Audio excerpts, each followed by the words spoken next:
Hey there, welcome back to Bedtime Chills. Tonight, enjoy 3 hours of true chilling stories, each one more terrifying than the last, set to the peaceful sounds of rain and distant thunder. If these tales give you the creeps, don't forget to hit that like button and let me know where and when you're listening from in the comments. Now, settle in, get cozy, and let's get started. 3 years ago, I was living with my then boyfriend in a one-bedroom apartment in a small mountain town.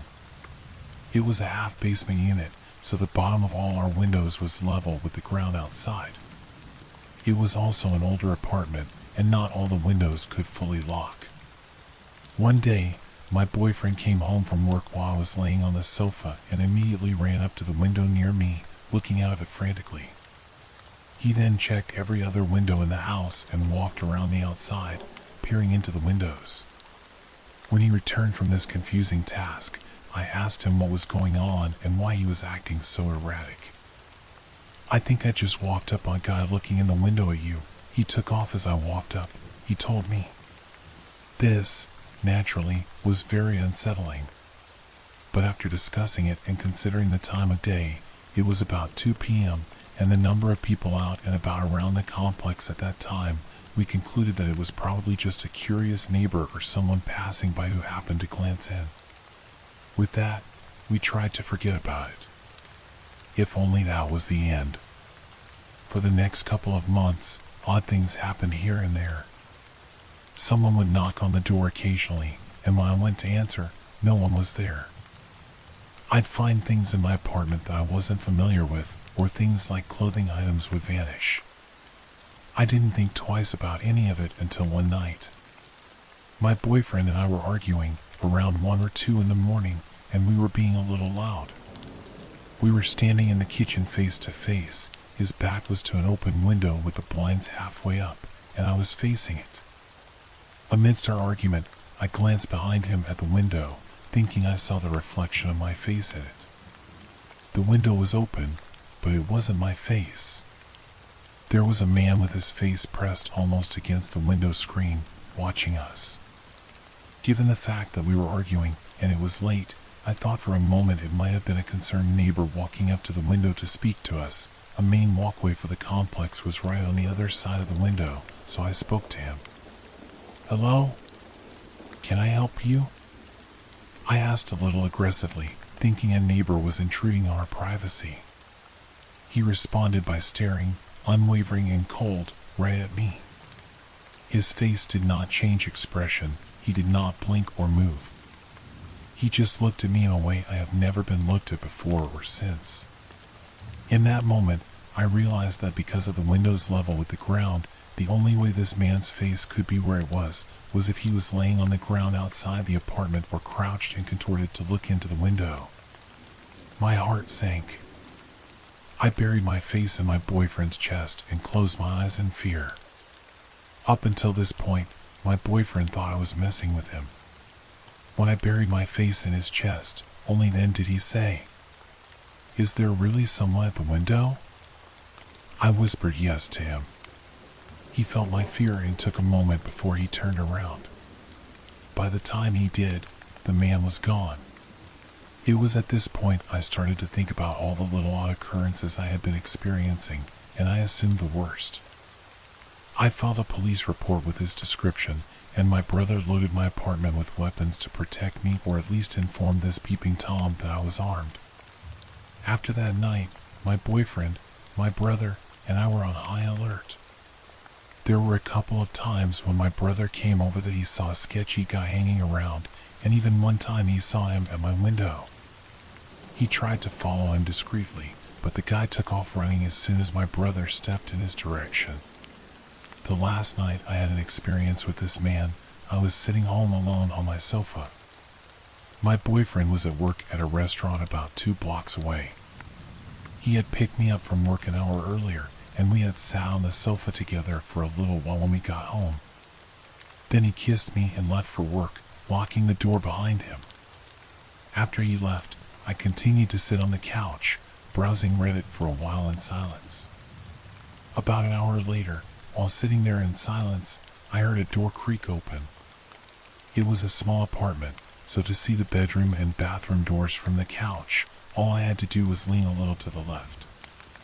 I assumed it was one of my cats coming out of my bedroom, so you can imagine my shock when I leaned over and saw that the door opening was the door to the water heater closet / small storage space. I looked to my right and saw both my cats sleeping soundly at the other end of the couch. I looked back to the door, and it was still creaking open very slowly. It opened enough for me to see a set of fingers wrapped around the door, easing it open as quietly as possible. That was a hard no from me. I ran barefoot out the door, into the snow, and down the street to my boyfriend's work. I called the cops. When everyone returned to check out the apartment, he was, of course, gone. After that, my boyfriend and I packed our things, went to stay with my parents, and 6 months later moved 1,000 miles away from that town. That was the end of it. I initially found this subreddit around that time as I was trying to find other stories similar to mine or people to talk to who had experienced something like I did. I had intended to write my story here eventually, and I figured after this week's events, I had to. I live 1,000 miles away from where all of this happened. So a part of me thinks there's no way this person could have found me. But last week, I heard a knock on the front door of my apartment. I was expecting a package, so I figured it was a delivery driver and didn't answer. I would get the package later. Then they knocked again. And again. The third knock made me feel uneasy, so I waited a good 20 minutes to check the door. When I did, there was no package, no note, nothing. Someone was just knocking. Although it made me uneasy, I didn't immediately think back to my stressful experience in my last town. Then, 2 days ago, I went out to get groceries. I have a little patio, and I go out there in the mornings to just chill or check on plants a lot, and I've been known to leave it unlocked during the day by accident. I never thought of it as a huge deal, until I came home from the store 2 days ago, and the deadbolt to my apartment was locked. The deadbolt that can only be locked from the inside of the apartment. Period. I assumed someone had robbed me because I had foolishly left my patio unlocked. I called my sister, I called my current, new boyfriend, I waited for people to be with me, and I went into my apartment through the sliding glass patio door. Nothing was out of place, nothing of value was taken. At this point, my heart sank.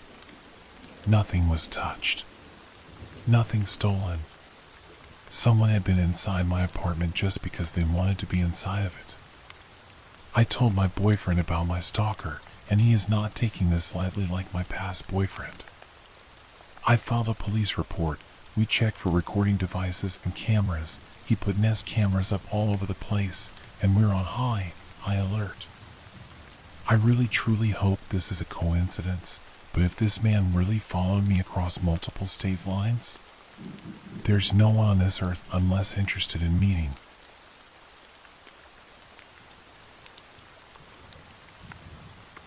This happened 2 summers ago, while I was house sitting in California for an older couple I had met at a work conference. It seemed like a dream scenario. The couple wanted to vacation in Hawaii for 2 weeks but didn't want to board their cats.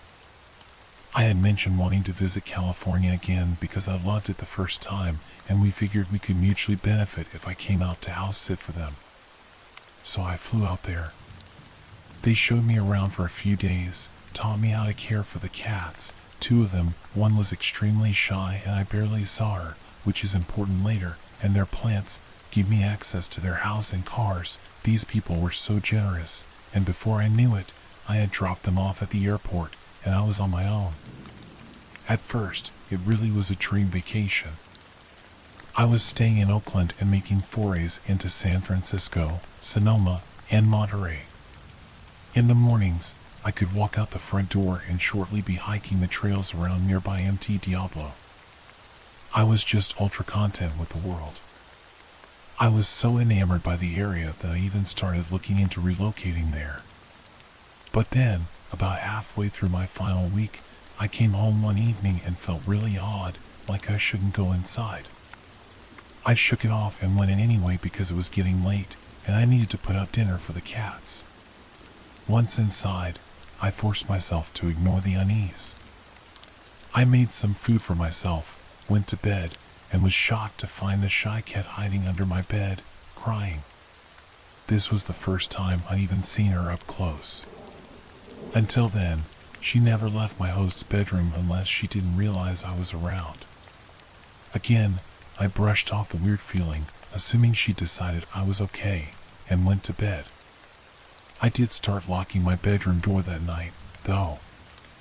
I also remember waking up halfway through the night, thinking I heard someone walking on the gravel outside my window. After listening for a bit, I didn't hear anything else and went back to sleep. The next morning, I still felt uneasy but continued with my plans. I drove to a small music festival in Sonoma, went clothes shopping, and had an overall great day. But when I got back to the house, I found the front door locked in a way I hadn't left it. My hosts never used the deadbolt, only the lower lock, the one my key worked on. I had never touched the deadbolt, but it was definitely locked. I called my hosts and found the hide key, which, to their credit, was buried about a foot under a bush and clearly hadn't been disturbed in ages. I used it, went inside, and decided to keep it with me just in case. And it happened again, but with a different door. I'd stepped into the garage to get a drink, and when I turned around to go back inside, the door was shut and locked. Thankfully, my normal key worked on that door, but I was still bewildered. My own cats are quirky, so I tried blaming the cats for locking me out, but I came up empty. I decided I must have misunderstood how the locks worked and wrote it off, but I started triple checking the locks whenever I left the house or went into the garage. That night, the awful feeling of unease returned, and so did the shy cat, unhappy to see me but unwilling to leave my room. Once again, I locked my bedroom door and went to sleep. The next morning, I felt awful, nausea, body aches, and zero desire to leave the house. I decided to stay in and Netflix for the day. Since the stay was a full 2 weeks, I didn't feel rushed to do touristy things. But as the day went on, the feeling of wrongness returned, morphing into an intense sense of being watched. By mid-afternoon, I was so uneasy that, despite feeling sick, I decided to get out of the house. I went to the grocery store for a few items, and as I left the checkout line, the cashier said, "Have a great evening." I instantly started crying, startling both myself and the cashier. The intrusive thought popped into my head, "You might be the last person to ever say that to me." I got to my car, still crying, with my entire body screaming not to drive back to the house. But I couldn't neglect the cats, so I drove back, parked in the driveway, and sat there for half an hour, trying to muster the courage to go inside. When I finally opened the front door, I thought I'd shake it off, feed the cats, and maybe check into a hotel afterward. But my body physically wouldn't let me go past the entryway. I decided to yell into the house, "I've already called the police. They're on their way." I figured this would scare off anyone inside. The second I finished, the light in my host's bedroom turned on, followed by banging sounds.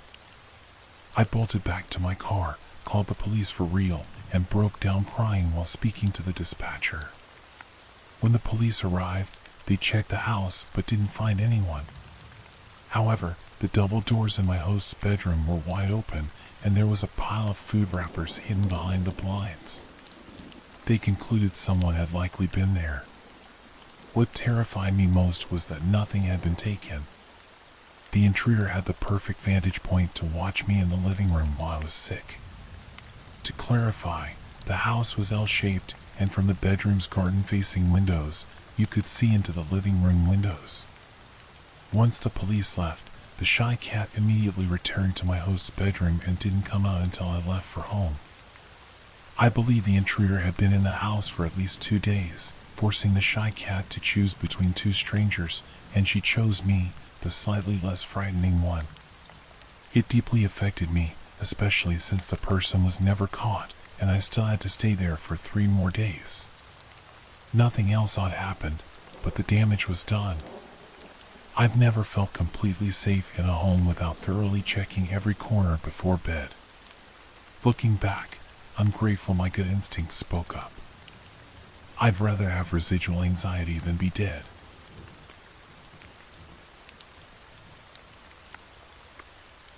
It wasn't a cat. A bit of a preface here. I was around 10 to 11 years old when this happened, old enough to stay home alone, but not old enough to recognize some red flags. I attended camp over the summer, the typical 8 to 3 routine. My house sits close to the end of my street, which forms a U, but for some reason, the bus driver would never drop me off at my house. I would always get dropped off at the end of my street, where I would toddle myself along back home.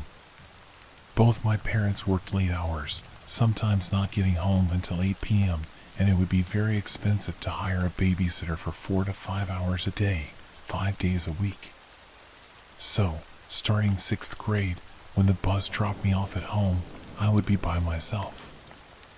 I'd do the usual middle school routine, play games online and watch TV. Occasionally, my neighbor's cat would come into my backyard, and I would feed and pet her as a way to get outside. The only computer in the house was in my dad's workroom, which has a window overlooking the deck and a window overlooking the side of the house. We have large bay windows in the living room, dining room, and kitchen of my house, and since we sit on a hill, you can pretty much see the entire backyard from a nice vantage point. So most days, when I got home, I'd toss off my backpack and go right to that room. You could see me walk from my front door and pop up by the computer from outside. Unfortunately, this would lead to something that I had forgotten about up until now. When I got off the bus, I did as expected, go into my dad's workroom and play computer games. About 30 minutes into this, I can hear faint meowing coming from the outside window. I paused the game and looked outside, thinking maybe my neighbor's cat had wandered over. Nothing. I just sat back down and resumed playing, only to hear the meowing again. It was quiet, but noticeable, so I checked the other window. Nothing again. This routine happened for a good 10 minutes, and eventually, I got frustrated and went into the living room to watch TV. Not even 2 minutes later, meowing came from the window I was sitting right beside. Now, I was confused and a little creeped out, so I shut the blinds and kept trying to watch TV. The meows continued, but it wasn't until they came from the window right behind me that I jumped and left the living room, officially creeped out. I went into my bedroom, where the blinds were down but still cracked for some sunlight. I tried to read a book, only to hear a meow come from outside my bedroom window. This was enough to make me call my dad, concerned that maybe the cat was hurt, but I couldn't see it to be sure. He said he would have the neighbor come check it out and call me back later. 10 minutes went by, and I got a call from my dad saying he was coming home from work. Nothing urgent in his voice, just that his job had gotten canceled, and he could come home early. I thought nothing of it, and when he got home, I realized the cat noises had stopped. Fast forward to the present, and I asked my dad about the strange incident, thinking it was funny the cat had followed me around. What he told me next made my blood run cold. After I called him, my neighbor did indeed come to check on the house. What he found were large footprints, leading in circles all around the house, clustered close to the walls so that even if I looked outside, I wouldn't see anything. Someone had been stalking me through my house, seeing where I was through the windows, and making cat noises to try and get me to come outside. They must have known I was home alone, since it was easy to see me walk by myself down the street and let myself in. My neighbor immediately called my dad and searched the property, but found no one. The police weren't called since there was nothing but footprints that led off into the woods and got lost, and I never saw anyone. My dad stayed home with me for the rest of the week. It sickens me to know that there are people who would use these tactics to try and lure kids out of their homes and, from there, do whatever they wanted with them.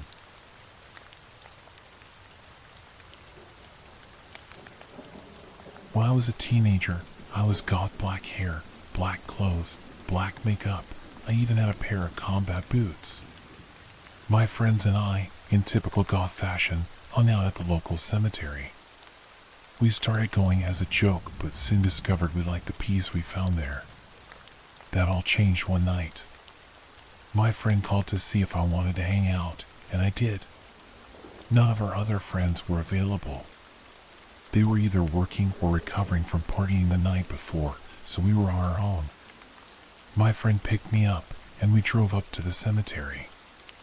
We were hanging out, smoking cigs, and chatting about the latest issues she was having with her boyfriend when we noticed, at the top of the hill we were on, about 100 feet away, a bonfire had been lit. You have to understand that this cemetery is about a block off the campus of a major university, and it's not uncommon for college students to go there to party. My friend and I sighed, knowing that we would have to get going soon. It was illegal to be in the cemetery after dark, and we knew the police would show up because some jerks had decided they needed a bonfire. We decided to finish our cigs and then take off. Just then, the most horrible stench came wafting down the hill from the direction of the bonfire. My friend gagged and covered her mouth. I groaned and said, "What the heck?" My friend shook her head, saying, "I don't know what they're doing. Let's just leave." We got in the car, and one of us suggested, "I honestly don't remember who, maybe we should just go up and see what they're doing?" My stomach turned, and a cold shiver went through my body. My friend must have had the same feeling because, at the same time, we both said, "No. We should leave." My friend turned the car on, switched on her headlights, put the car in reverse, and looked over her shoulder before starting to back up. I was still looking up the hill. A figure stepped in front of the bonfire. I could only see a silhouette, but I was sure whoever it was watching us. A feeling of terror hit me, and I said, "Go, go, go," getting louder and more panicked with each word.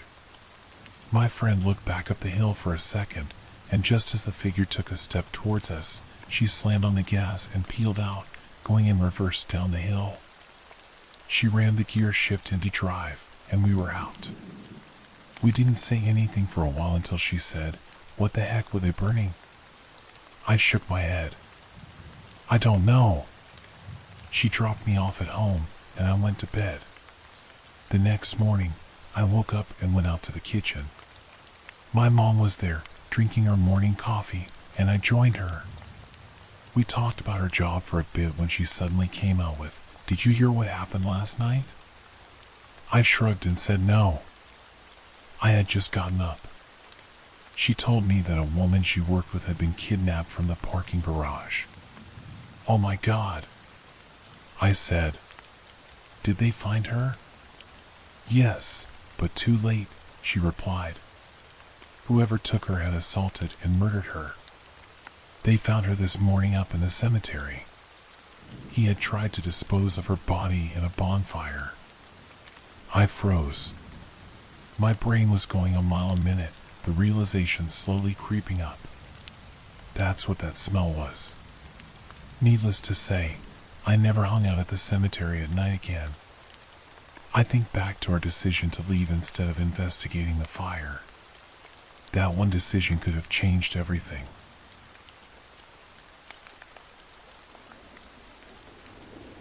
It happened years ago when I was about 13 or 14. When I was a young teenager, my family, my neighbors, and I started having bizarre encounters with an old man in a dark red minivan. Back then, I used to live on a hill above an old non-operational fishing village. It was about a 40-minute drive outside of the city along a highway. The highway to the village was a dead end. There was nothing down that way except housing. There weren't even motels or any stores. Most of the houses were homes to elderly people, while the others were abandoned fishing stages that overlooked the water. It was very strange to see anyone that we didn't recognize down in the area, especially from September till May. We would get the odd tourist during the summer months, but never from fall to spring. When I was in middle school, every day after I got home off the bus, I would walk up to the mailbox. It was about a good 15-minute walk along the highway. The mailbox was up the road, towards the city. Past my house, there were only about 8 other houses, all on the same side of the road as mine. After those houses, it was just thick trees and marshes. I used to like to call the area Silentville instead of Silent Hill. We were right on the very edge of the East Coast, right by the ocean. There was a fog bank all year round. It was rare we would get sunny days. Even when it was sunny in the city, it was still foggy down there. Sometimes the fog was so thick, you could barely see a few feet ahead of you. Anyway, one afternoon after school, while I was on my usual trek back home after checking the mailbox, I heard the rattling of a vehicle in the distance. I always walked facing traffic, since my mother would have a fit if I didn't. Safety rules and all. It was crawling towards me, its headlights clearing the fog. It was probably going about 5 miles per hour, which was odd considering the speed limit was about 70. The minivan came to a halt about 10 feet ahead of me. Just stopped, right in the middle of the highway. I continued towards it. I figured it was someone looking for directions. As I neared the window of the car, I could see an old man sitting in the driver's seat. He was of a fairly small build, with light gray patches of hair on his head. His eyes were very watery and of a dull blue color. "Hello, young lady," he said in a very soft voice. "Hi," I responded. He started making small talk with me. I really can't remember what, but it was just sort of casual talking. I noticed he had a small fluffy white dog in his passenger seat. The thing that really struck me as odd about this dog was its body language. You see, this old man would move his hand a lot while talking. Every time he would quickly move it, his dog would sort of scrunch further back in its seat. It seemed a bit afraid of him. Another thing odd was, he always kept his other hand between the 2 seats. I could sort of make out what seemed to be something of a metallic material under his hand. After chatting with me a bit, he slowly turned his head away, then continued up the road towards the city. I shrugged it off, just figuring he was a relative of someone down in the village, and continued home. About a week went by without seeing him, and by then, he was just a memory. I was on my way up to the mailbox when I heard the familiar sound of rattling coming down the road towards me. Him again? I thought. I was a little weirded out by him, so I jumped down into the ditch and hid in the brush. I watched as he sluggishly drove by. The entire time, he was looking around, observing. Sort of like a hunter looking for prey. After he was long out of sight, and I couldn't hear his vehicle anymore, I jumped up from the ditch and hurried my way up to the mailbox. The last 6-minute stretch of road had no housing, so it was pretty isolated. After snatching up the mail, I started hurrying back, and that is when I ran into him again, in the worst place possible, the long stretch with no houses. This time, he was coming up the road quite fast. I didn't have time to hide. He pulled up next to me and said, "Hello, dearie, why were you down in the ditch earlier?" "Oh, no, I thought he had seen me." "Oh, I thought I had seen a cat down there," I said. "You like cute animals, dearie? You can get in the back seat and play with my puppy. She loves kids," he said, smiling. No thanks," I said, as I started to walk away. He reached out of his window and grabbed my arm. "Please, dearie, I insist. I can drive you home. You live at my address, right?" I stood there dumbfounded.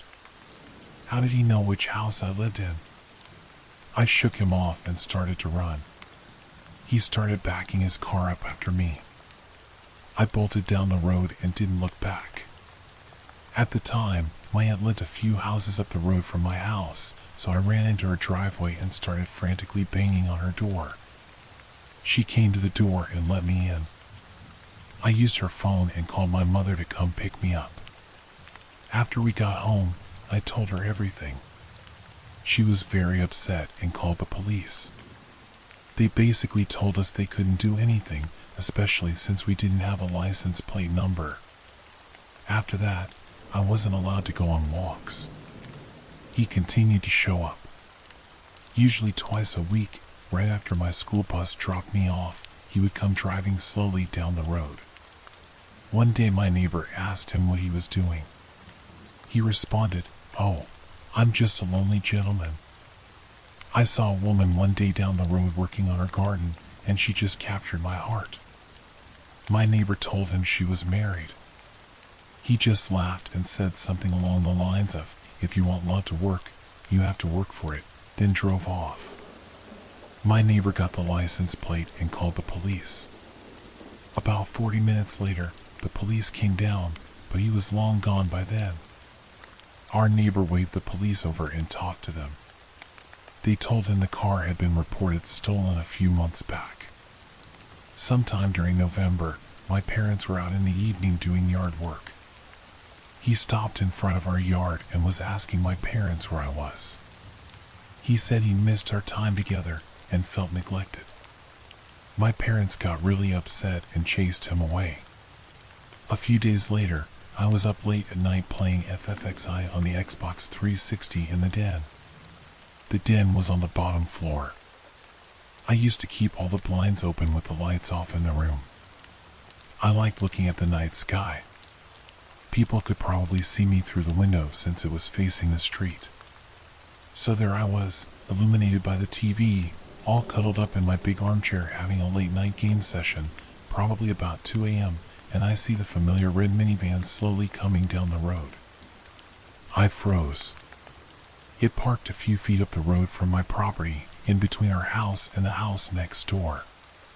There was a small driveway that led to nowhere, going in between our land. He stopped his car, turned it off, then came out. I watched in horror as he walked closer to our house. I was terrified. I pushed myself as far back into the chair as I could, hoping he wouldn't see me. I felt like screaming, but my parents were upstairs, and both were sound sleepers. He paced back and forth in front of our house, sort of staring. He was looking into the den. Now, this is the extremely strange part. He just stopped in place, then laid down on the side of the road in front of our house.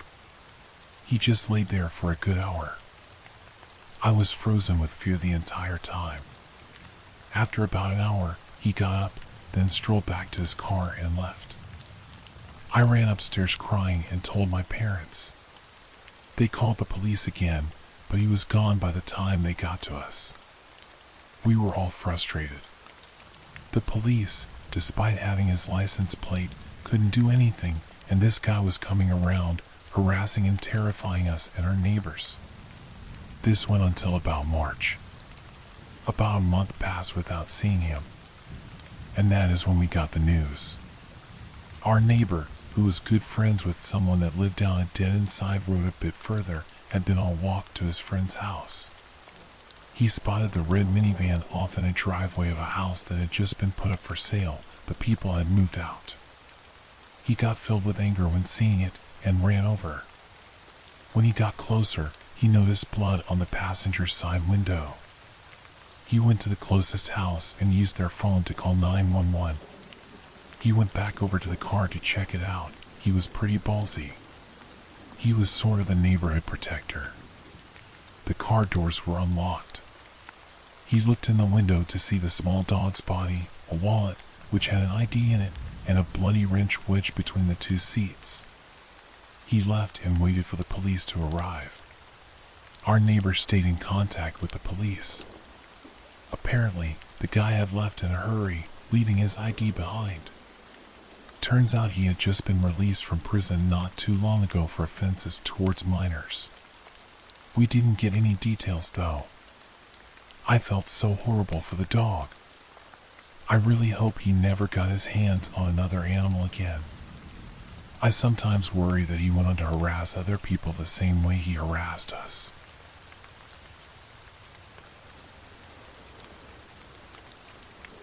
Why I have a fear of windows. I live in a small town. You blink and you miss it. The best we can boast about is a single stop sign and a gas station, which we only have because of the nearby highway. Any actual semblance of a town is 25 minutes away. So when things get scary out here, it's amplified. The occasional homeless person is no big deal, they're often drifting through. Substance users run rampant and will steal everything they can from your house, but it's the normal out here. However, what happened a few years ago certainly wasn't normal. Originally, I was dead asleep in my bed. I only woke up because it was burning hot in my room, but it was summertime and there wasn't much I could do. I just remember tossing and turning until I got a creepy feeling that fell into the pit of my stomach. I glanced over at the bathroom door that was open with the light on. Everything was normal. I left the light on so I wouldn't trip and hurt myself if I had to pee in the middle of the night. Next, I glanced at the window directly across from my bed. I had no curtains, but I did have a crappy set of blinds. Part of the blinds were broken from wear and tear, and the weak AC output beneath it would make them move back and forth, so you get a glimpse outside every so often. The yard light was still on, but what made me stop was the outline at my window. The figure of someone was directly at my window, almost like it was waiting for the blinds to move to watch me. I didn't have much of an imagination as a child that had been trained out of me, but the sight was enough to pour every horror film into my head at that moment. I squeezed my eyes shut and pulled my blankets over my head, sleeping in a cloth oven that night. By morning, the figure was gone. I remember running to my mom's room on the verge of tears in the morning, telling her what happened. She laughed at me like I was an idiot and told me it was probably just a stray cat that had climbed up there for one odd reason or another. I almost believed her since my window was pretty high off the ground, but something didn't sit right. Later that day, when we were doing yard work, I glanced over at my window and saw one of our metal patio chairs had been pushed up to it. I pointed it out to my mom, who proceeded to chew me out. That's how the cat probably got up there, moron. Stop leaving furniture everywhere. But I hadn't moved it. It was heavy enough that I struggled with it. So, we moved it back, and so began a pattern. At night, I'd see the figure, complain to my mom, and we'd find a chair moved back every single morning. This went on for a few weeks. My mother stopped caring about my concerns until one morning we saw where the outside screen of my window had been sliced open. I still remember her shaking her head and complaining about those damn stray cats that we had still yet to see. I could tell she was unnerved by that development. I couldn't handle it anymore and opted to sleep in our living room that night. The only problem was our kitchen and living room connected, which meant there were always several windows. The first night of my move went well despite my back hurting from the couch. I avoided my room like the plague. It wasn't until about 4 days later that we ran into an issue. I woke up and glanced at the clock above the fireplace. It read a little past 3 a.m. I couldn't realize why I'd woken up until it happened again. There was a beam of light shining in from the kitchen window, almost like someone was shining a flashlight in. I saw it trace along the walls and land on the love seat across from the couch I was on. I was mortified. When I told my mom, she continued to laugh at me. I gave in and decided I would sleep in my dad's room even though it had a gigantic window. He slept in the recliner with a huge TV, so I felt safer having someone around. The yard light was directly outside the window, anyway, so it seemed foolproof. That was until I woke up out of habitual fear and looked through the window across from the bed. Everything seemed normal as time dragged on, and I felt like a moron. Maybe my mom was right.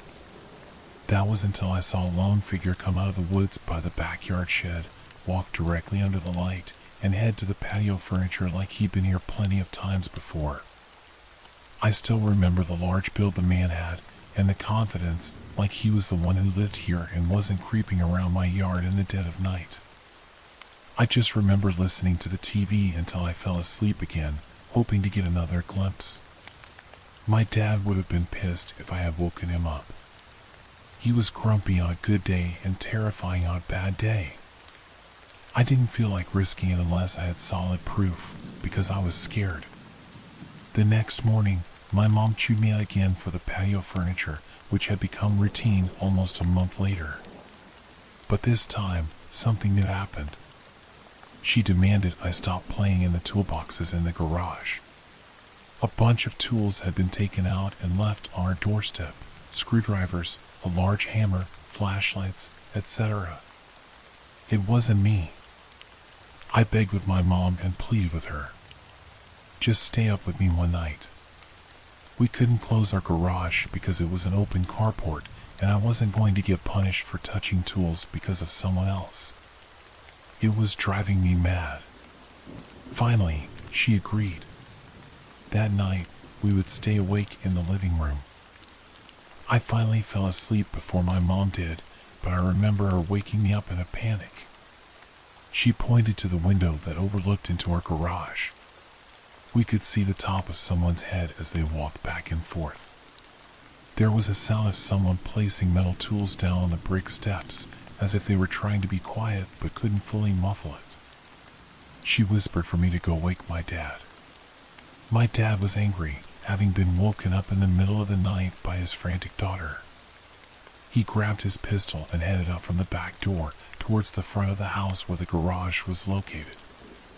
We heard my dad screaming, someone dropping tools, and then the shot of a gun twice. The frantic footsteps pounding out of the garage felt like they were coming from my chest.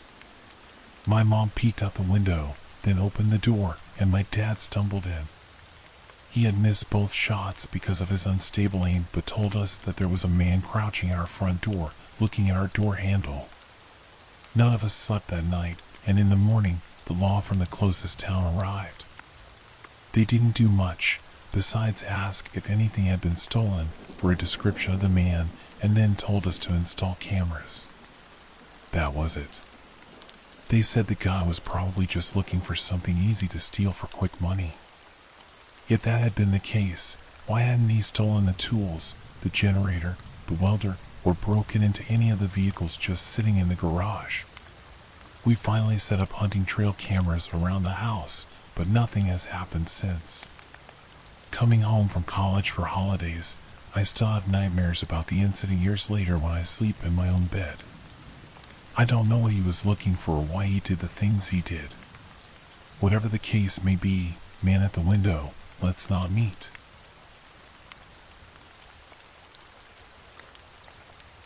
I'm going to start by saying that this was a widely publicized case, so a few details will be changed. But the main part of this is accurate. A few years ago, I worked at a popular hookah lounge in my town.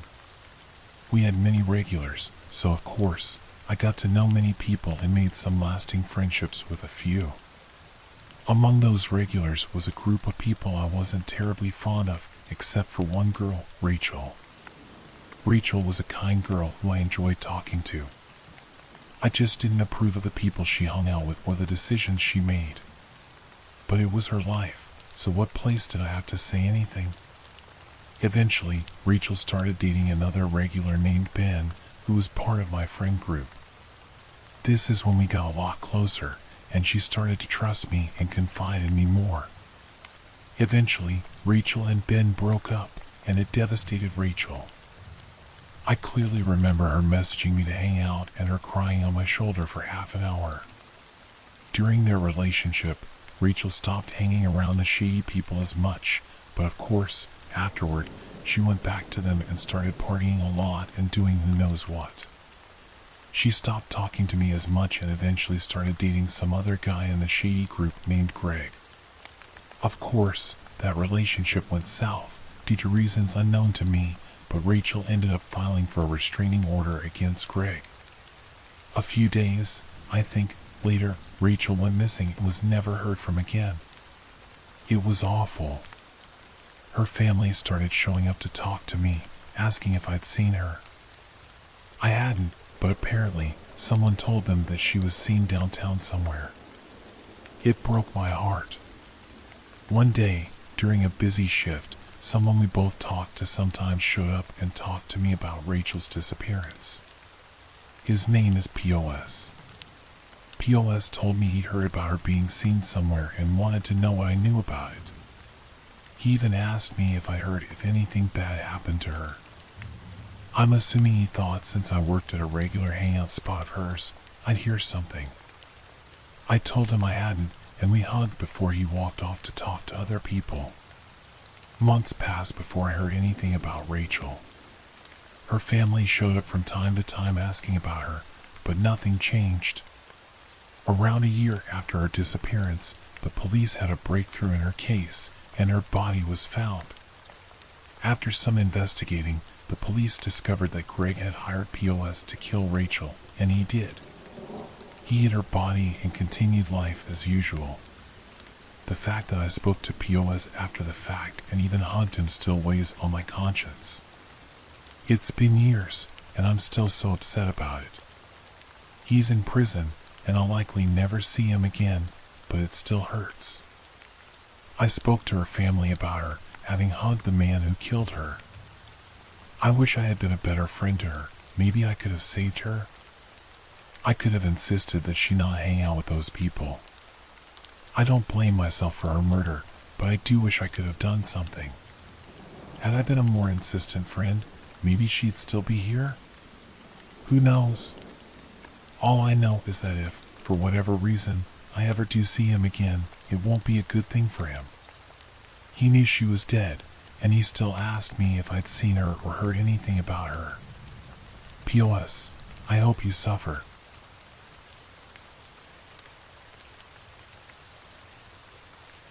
She wasn't my aunt. It was February 2011, and I was 7 years old. My mom would let me walk home from school since our apartment was just a short distance away.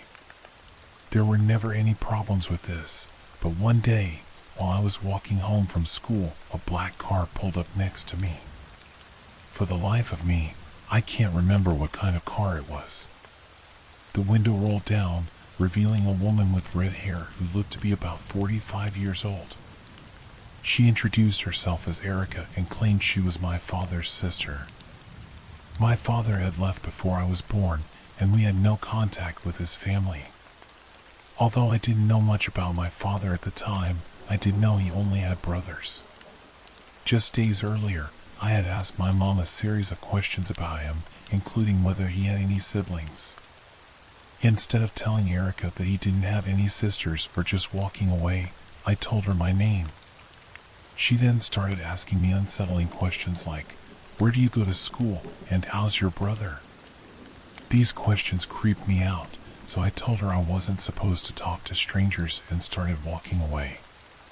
She continued driving slowly beside me, insisting that she meant no harm. Feeling scared, I started running, and she followed me. When I reached my apartment complex, I ran to my neighbor's house, pretending it was mine, as my brother had advised me to do if I was ever followed. As I reached the door, I looked back and saw her driving away. I didn't tell my mom because I didn't want her to stop letting me walk home alone. The next day, it happened again. This time, she offered me a ride. I told her no and to leave me alone before running back to my neighbor's house. Once again, she followed me. I still didn't tell my mom. That Saturday, while playing basketball with my brother, I saw her car drive by.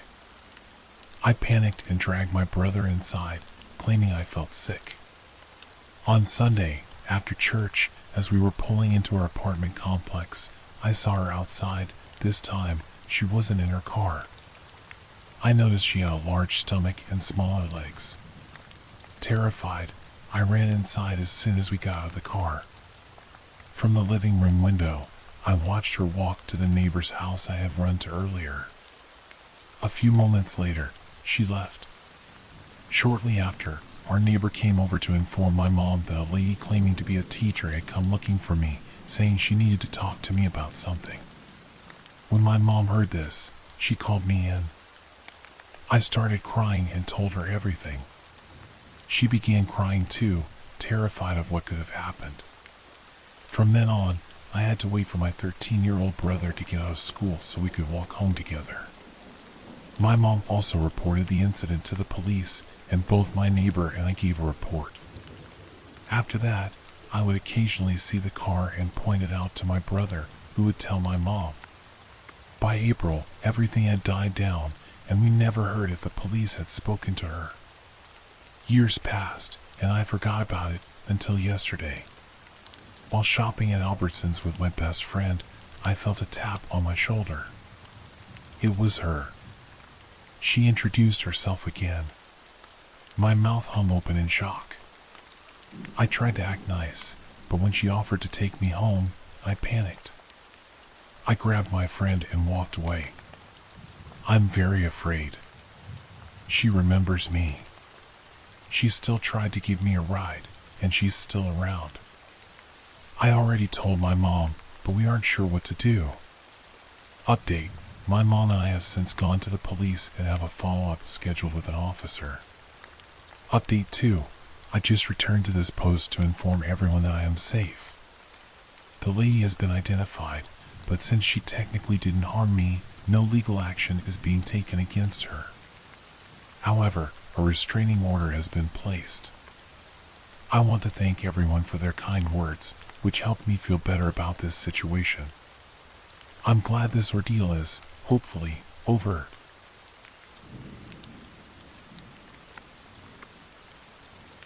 I grew up in a village in Serbia, but after I graduated, I moved to Switzerland in search of a better life. I inherited the house I grew up in. Today, nobody is living in it, but it doesn't look abandoned. It's furnished, and my Swiss fiancé and I stay there when we visit Serbia. I take good care of it whenever I visit, which is 2 or 3 times a year. This time, however, we had an unpleasant surprise. Earlier this week, I found our entrance gate locked and noticed movement inside the house. Eventually, a family, a man, his wife, and their 5 or 6 children came to the fence to confront us. Me, what are you doing here? We own this property. Man, no, the house was empty, and the house belongs to whoever lives in it. Random child, this man isn't going to kick us out, right, Dad? Man, you see, my kids love it here. Also, you live abroad, you're rich, and people like you should help poor folks here. They proceeded to hang out in the garden, ignoring us, while we tried to reason with them. I called the police, and the operator said they can't just burst in like that, and that I needed to file a report at the police station before any action could take place. Frustrated by the police and the squatters' indifference, I grabbed a large rock and tried to break the lock, a huge mistake. A commotion broke out among the squatters. They started yelling in their own language, and their behavior turned aggressive. The woman began shouting profanities about being poor and having sick children. At first, I thought they wanted to negotiate, but before I could speak, I saw the man holding something metal and yelling at me to back away from the fence. My fiancé became scared as the situation grew dangerous and urged me to leave. We left with our suitcases and backpacks still in hand, heading straight to the police station. After pulling some strings, the officers agreed to evict the squatters the next day. The following day, we arrived at the property with the police, hoping the squatters would leave peacefully. Instead, the situation escalated. 2 large dogs, which weren't there the day before, greeted us. A group of individuals came to the property to support the squatters. The police called for backup and veterinarians. Talking to the squatters was impossible, as they ignored everyone at the fence. Meanwhile, I comforted my crying fiancé, who was fed up with the ordeal. When the veterinarians arrived, they tranquilized the dogs, further angering the squatters. As the police entered the property, the squatters attacked them. The altercation lasted only a few seconds and resulted in the arrest of all the adult squatters.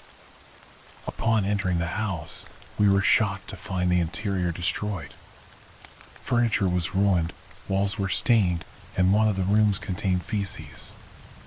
In one of the drawers, we discovered numerous valuable items, gold jewelry, cash, and cell phones that were likely stolen.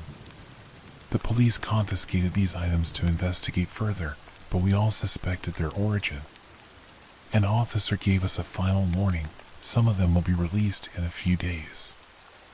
If I were you, I'd be very careful. Given the amount of valuables, or even for revenge, they might return. Secure your property. It's been almost a week since I've had a proper night's sleep. I'm constantly anxious that they might come back. During the day, we're exhausted from repairing the damage, and at night, we can't rest. I'm also worried because I'll soon be returning to Switzerland. I just hope we don't encounter them again. Update: the contact who helped us evict the squatters informed us that one of the women arrested at our property wasn't even registered in any official capacity. She exists physically but has no documentation and isn't a citizen of any country. I thought this was impossible in the 21st century. We've decided to take out a loan to install an alarm and CCTV system. Hopefully, this will solve the problem.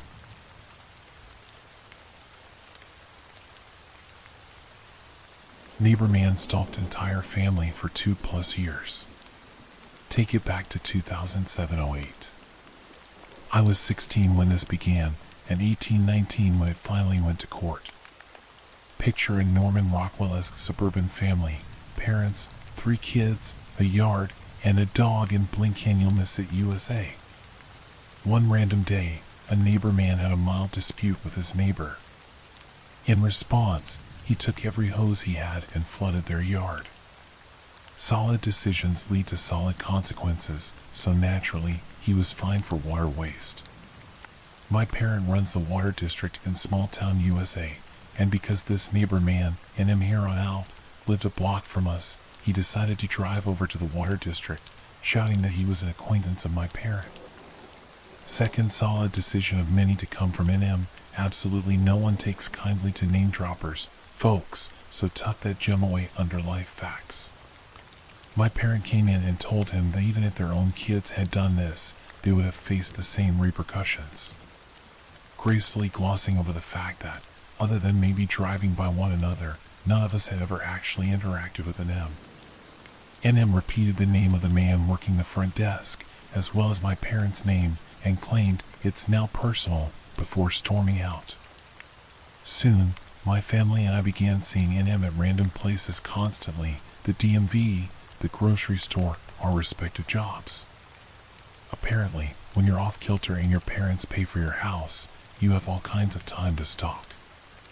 It went from random sightings while out and about to phone calls. The cliché 90s type of calls: breathing, hanging up, and the occasional "I can see you." At this point, NM was more of an annoyance than scary. But, as I have stated, underestimating crazy always leads to a loss. NM began parking across from our house, staying from 6 p.m. to 4 a.m. Literally just sitting in his car, blasting music, and staring at the house. The man must have had the determination and bladder of a racehorse, because who sits there for 10 hours? His music was awful too. Maybe he was a masochist, into seeing how long he could suffer through bad music and a full bladder? Who knows? This went from 3 to 4 times a week to a nightly occurrence. Imagine being a 16-year-old girl who doesn't even feel comfortable changing in her room because of the prospect he might somehow see through the blinds. Trying to sleep, knowing he's out there. We were prisoners in our own home. He began to get bolder. NM drove his car at high speed onto the sidewalk at my sibling and her partner as they walked home from a date. They had to physically jump out of the way to avoid being hit. He made lewd gestures at me when I brought my dog outside to wait for my sibling to join me on a walk. It upset me so much I ended up crying and going back inside. This had been going on for a year at this point.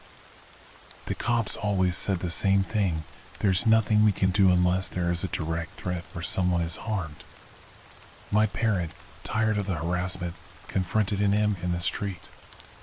This led to NM calling the cops on us, claiming harassment and threats. I will never understand why the system waits for victims to be harmed rather than preventing harm. Almost 2 years in, it's Christmas time. My parent had a brain aneurysm. Fortunately, they survived without lingering effects, which is extremely rare. I convinced my other parent, who had been living at the hospital, to come home to shower and eat. Around 9 p.m., there was a knock at the door. A random man in ratty clothes was holding a Christmas present, claiming it was for our family. We asked who sent him, but he refused to say. When we asked who he worked for, he shoved the gift into my parents' hands and left. We were hesitant to open it. My parent, however, decided to open the gift. Inside was a 17-page document outlining fake legal grounds on why NM was suing my parent, who was currently in the hospital. Even I could tell it was fake from the grammatical errors and typos. The fact that this 40-something-year-old man was so obsessed with our family that he typed a 17-page document was deeply unsettling. Things escalated. NM began pacing in front of his car, pretending to have phone calls where he talked about pushing my parent down the stairs or knowing where we kids went to school and worked, stating how easy it would be to access us. At the time, I worked a closing shift that ended around 1 a.m. NM would park next to my car and follow me home. One time, I even took random roads to shake him off, but he stayed right behind me.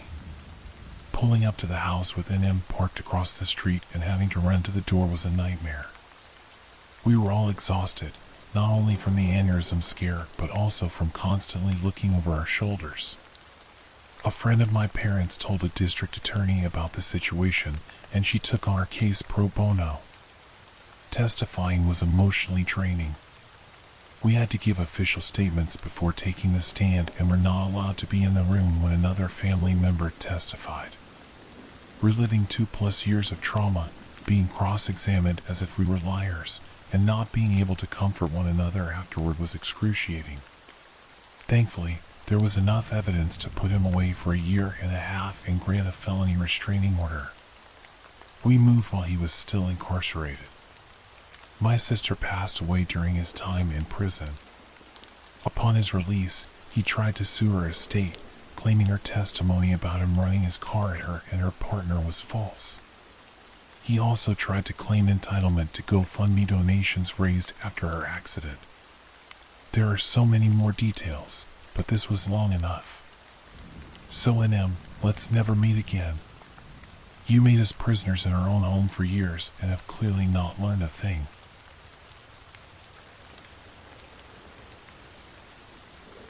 Strange man walked into my backyard and watched me from my balcony. Hey everyone, I need to get out what just happened a few hours ago. This seemed like the place to share it. For some background, I'm a 29-year-old woman.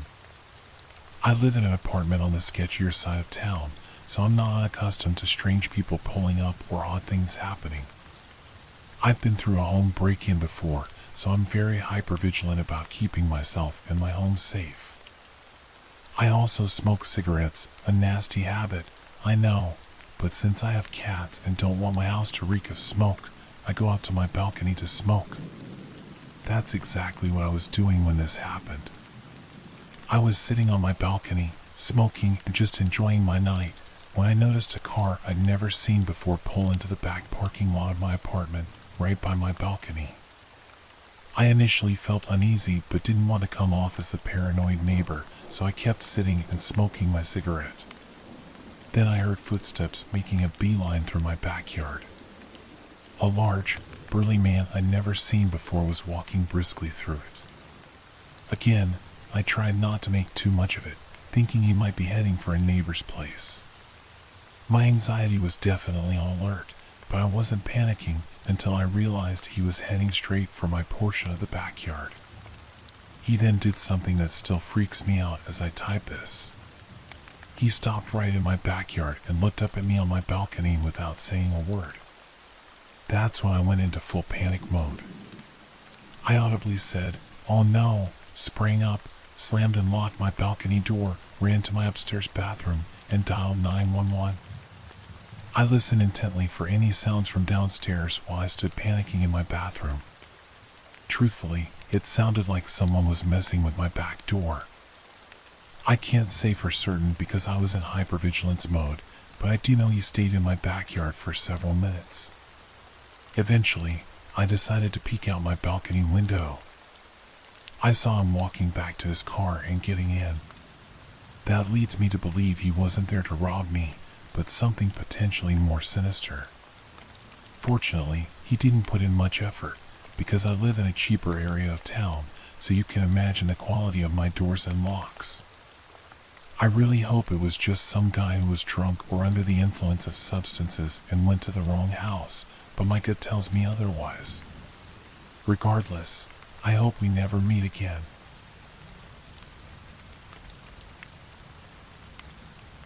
This is a story from my childhood, one of the ones that haunt me to this day. Have you ever seen those memes where people react like criminals when an unexpected visitor arrives on their doorstep? They freeze, drop everything they're doing, and throw themselves to the floor to avoid being seen in a window. This is my story of how I became one of those people. At the time, I must have been around 7.5 years old. I was visiting the Midwest, Kansas, to be exact, from South Korea, where I was born and raised.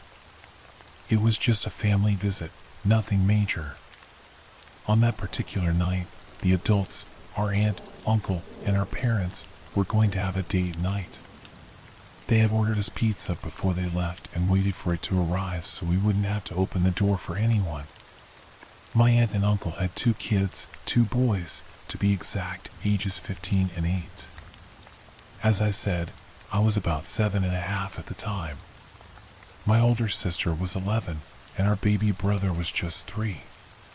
All in all, we were ready to have a fun night of games. After all, it wasn't often that the cousins got together like this. They lived in the States, and we lived in Korea, but we loved each other dearly. We saw our parents off at the garage entryway. They made sure we knew the rules, could recite them back, and were aware of where the telephones and emergency numbers were located. It was just going to be a typical night without parents, or so we thought. Maybe an hour or 2 after our parents left, we were downstairs in the basement, in the playroom or game room, whatever people like to call it these days. We were watching movies, playing air hockey, and just being kids. We weren't being loud or anything, but even if we were, it wouldn't have been a big deal because houses in Kansas often have basements built underground for tornado safety. I went upstairs with my oldest cousin because I wanted a drink of chocolate milk and couldn't reach the cups by myself. We wandered into the kitchen, which was on the far end of the house, while the others stayed downstairs.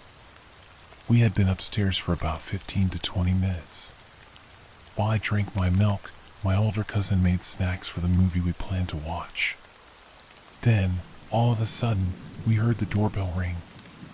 My cousin looked at me and told me to stay put because it was strange for someone to ring the doorbell.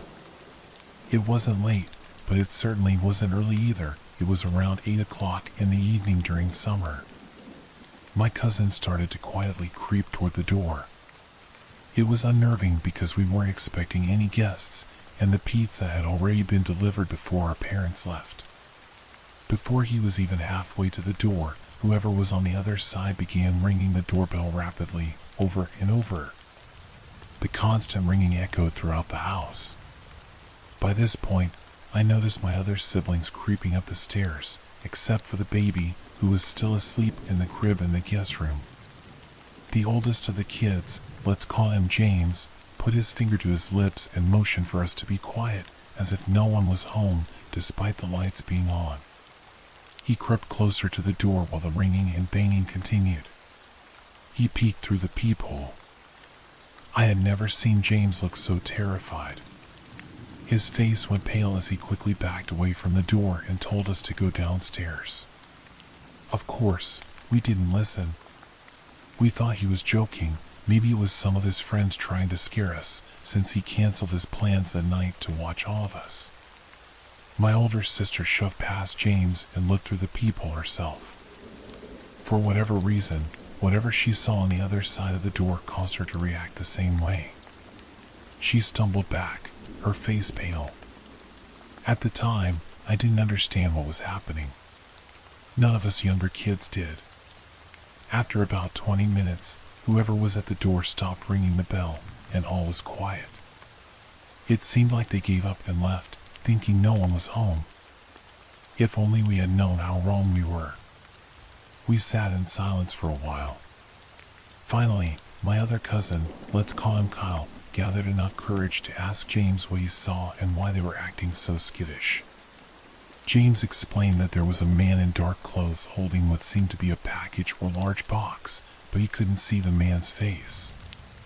Kyle, being the little know-it-all, started mocking James, saying he was just scared and probably didn't recognize the neighbors.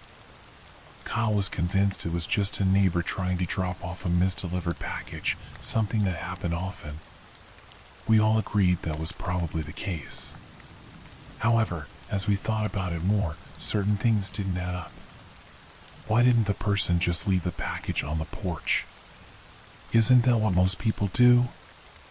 And why would they bring it over so late at night instead of waiting until the next day?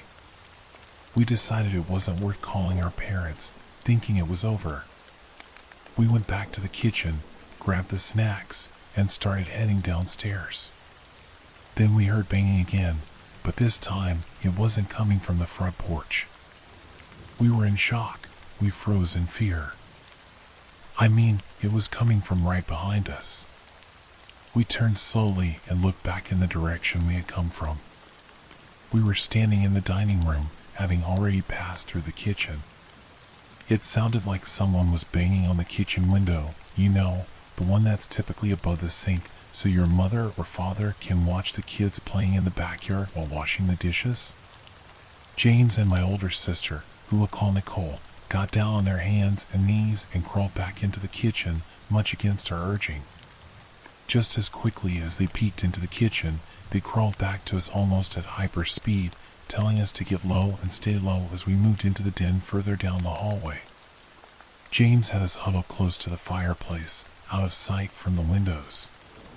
He told us to stay there. He was taking charge, protecting his home and family the best way he knew how. James quickly crawled away. I didn't know where he was going, but I was terrified. The banging grew louder, inching closer and closer. At some point, I started to cry, and I remember Kyle putting his hand over my mouth while my sister hugged us tightly. Around that time, we saw James reappear around the corner. He had his baseball bat. He had crawled upstairs to his room to get it. He crawled past us, put a finger to his lips, and then headed toward the doggy door. He was trying to secure the one entrance to the house that wasn't locked. Thankfully, he managed to latch it in time. We don't think the man outside even realized the house had a doggy door, but as soon as he heard the lock click into place, the banging became more erratic, more violent. Then, suddenly, the banging stopped. But we heard pacing. Someone was walking back and forth across the porch, slowly, deliberately. Thump, thump, thump, thump. His heavy boots thundered across the red oak porch. Without warning, the pacing stopped. It became quiet, eerily quiet. Then, the man called out, "Won't you open the door? I have a package for you." We didn't respond. We stayed as quiet as we could, despite the way our hearts pounded and our breaths came in ragged gasps. The stranger called out again, "Open the door." Again, we didn't answer. Then, he yelled angrily, I said, "Open the door. I have a package." Still, We didn't answer or make any sudden movements. The man began banging again, this time directly on the panel window of the room we were in. He shouted, "I know you're in there. I know you can hear me. Open the door, or I'll open it for you." Bang, bang, bang.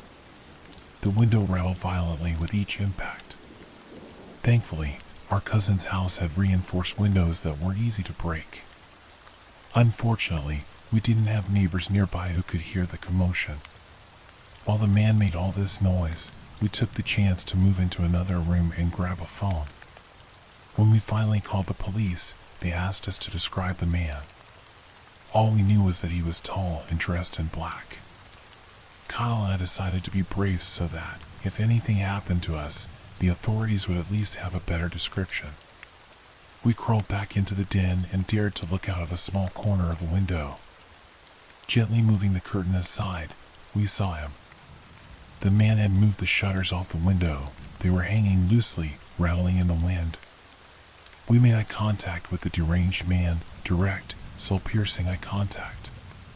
Before that night, I never believed pure evil existed. But when I looked into that man's eyes, I didn't see a soul. I know it sounds insane, but those were not the eyes of a human. They were something else, animalistic, demonic. When he saw us, he smiled, a twisted grin he probably thought was reassuring. He crouched down to get a better look at us and said, "Don't you want your mail?" "You have mail. I can give it to you if you open the door." I grabbed Kyle's hand in terror, clinging to him for dear life. Kyle shook his head and threw the curtain back over the window. Before we could move any further, the man started banging violently again. At this point, James had had enough. He passed the phone to my sister and shouted, "Leave us alone. The police are on their way. You're not getting in here." The man seemed to panic. The banging abruptly stopped, and we heard rapid footsteps on the porch. Kyle and I peeked out the window again and saw him running across the yard, past the trees. He jumped over the wooden 22-foot fence at the end of the yard and disappeared into the alley that separated the neighborhood from the old cemetery. We stayed on the phone with the police until they arrived. Our parents came shortly after. The man was never caught. To this day, I don't know what happened. He vanished into thin air. Now, at 21, every time the doorbell rings unexpectedly, my heart drops and I break out in a cold sweat.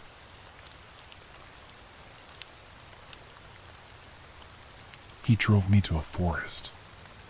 I have had the misfortune of coming across a few scary guys in my life. My friends say I'm a weirdo magnet, so I'm pretty wary and clued up now that I'm a bit older. However, when I was a teenager, I suppose you could say I was very naive. Back when I was 20, my family, my mom and little sister, and I moved from a small rural village in the Shires to a town down south. It was a huge change, and as I had been having a difficult time, I welcomed the change of scenery. It was a beautiful town in an affluent part of the country, but I struggled to find a job and became very frustrated as my mom needed a bit of help with money. Over the course of about 3 months, we became fairly friendly with a middle-aged guy who owned a takeaway shop in town. I'll call him Phil. If he ever saw us shopping, he would come over, chat, and ask how the family was doing. He genuinely seemed like a decent, caring bloke. So, when he said he might have a job for me in his shop, along with a small flat upstairs that I could rent for next to nothing, I thought, great. Maybe things are looking up. Phil got our address and told my mom and me that he would pop by early evening after work to take me to see the flat. Feeling excited and confident, I dressed casually but presentably, thinking, wow, a job and a flat. I've killed 2 birds with 1 stone. I just need to show him that I'm sophisticated and would make a great employee. Around 8 p.m., he knocked on the front door. My mom answered, and he reassured her that we would only be gone for about half an hour and that he'd have me back safe and sound in no time. I didn't take my phone with me, as I had no credit to call out and didn't think I needed for such a quick trip. In hindsight, it was a pretty stupid thing to do. Maybe if I had my phone, it would have deterred him from what he was about to do. It was already dark out, as it was March. I got into his car, and we started driving. He was chatting away, asking how I was and describing the flat. Within a few minutes, I noticed we weren't taking the usual route into town. At first, I thought he might be taking a shortcut, reasoning that he knew the area better than I did. But then I realized he was driving in the completely opposite direction, away from the populated town and toward an area where trees swamped both sides of the road. My brain went into overdrive. Where is this guy taking me? I managed to keep my composure and asked outright, "Where are we going?" "Town's back the other way." "Oh, I just thought I'd take you on a little tour. It's beautiful here, many forests and peaceful places I'd love to show you," he said in his usual cheery tone. I wasn't capable of responding immediately because the logical and reasoning sides of my brain were at war. On one hand, I thought, he seems normal. Why wouldn't he want to show me around? It is a stunning area full of natural beauty, maybe he's proud of it. But on the other hand, the logical side screamed, "What, in the dark? Are you stupid? This isn't right." I sat in silence, taking in the scenery, which grew more sinister by the second. Every instinct in my body was screaming at me to find a way out. I started looking for signposts, houses, or anything distinctive, trees, ditches, landmarks that I could use to find my way back if I had to bolt. Phil seemed to sense my nerves, so he kept talking about the job and how friendly his staff were. Suddenly, he slowed down and turned onto a muddy, rutted road lined with dense trees on one side and pitch-black open fields on the other. My stomach dropped. Panic hit me like a freight train as the reality of what might happen set in. If I jump out here, I'll have to run through muddy fields to nowhere, I thought.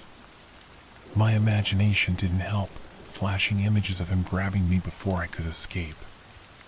I sat there, buckled in, silent and terrified. If he attacks me, don't make a sound. Don't give him the satisfaction of knowing I'm scared, I told myself. My brain felt useless, like a chocolate teapot, and I grew angry at myself for not doing something. But I was paralyzed by fear. We come out at the top of this little dirt road, and there is a tiny car park surrounded by woodland with one car sitting in it. It was clear there were people in there having intimacy, and as he pulls near the car, I realize he has brought me to a local dogging spot. He turns to me and puts his hand on my knee. "We should do what they are doing," he says with a deadly serious expression on his face. I make this bizarre half-nervous laugh, half-garbled high-pitched whine, and try to laugh off the suggestion to show I'm not into it and am super uncomfortable. The alarmed expression on his face at my gurgle cackle, which sounds like I've swallowed a potato whole, clearly freaks him out, and I'm mentally congratulating myself for my socially awkward and grossly unsexy reaction. "It will be fun, no one will see us," he persists. "No, I don't want to. Plus, I'm kind of seeing someone right now," I lie. But he sits there, just smiling at me like a Cheshire cat, as though I'm going to miraculously change my mind at the sight of his weird face. "Mom will be expecting me home now," I tell him after an insanely uncomfortable 30 seconds of this as I try my damn hardest not to make eye contact. "I'm sure she won't mind you being out a bit longer with me. You can trust me, you know," he tells me with a straight face as we sit next to the intimacy wagon parked beside us. I sharply pull my leg away from his grip and tell him again. "Mom is waiting for me. She'll start panicking if I'm not home in the next few minutes. Take me home." I look him straight in the face, and he knows that I'm not messing around. "Okay, that's fine. I'll take you back now." Without another word, he drives me out of that creepy, seedy place and back home. My finger hovers over the seatbelt button, ready to jump out. As we pull up outside our home, I breathe a sigh of relief as I can see my safety just a few feet away. Before he can stop me, I'm out and slam the door behind me. As I step over a tiny little rope fence around our garden, he gets out of his car and my heart sinks. I think I'll pop in and see your mom quickly, he tells me, and I swear I can see a smirk on his face. But I know he's only doing this because he's freaking out, knowing damn well I'm going to tell her. He's trying to delay the inevitable or scare me into keeping my mouth shut. Before I can try and talk him out of it, Mom hears us pull up and opens the front door. I barge past her with one thought on my mind. I head straight into the kitchen, grab a small knife out of the drawer, and fly into my little sister's room like a madwoman. "Don't you dare damn leave this room, no matter what you hear," I whisper to her. Seeing the knife I'm stuffing up my sleeve, she just looks at me with panic in her eyes and whispers back, "Okay." I walk back into the living room, and the cheeky twat is sat on one sofa, sprawled out, comfortable as hell, like he's at home. I see red, swear to God, I felt like the Hulk. I'm ready for the bastard.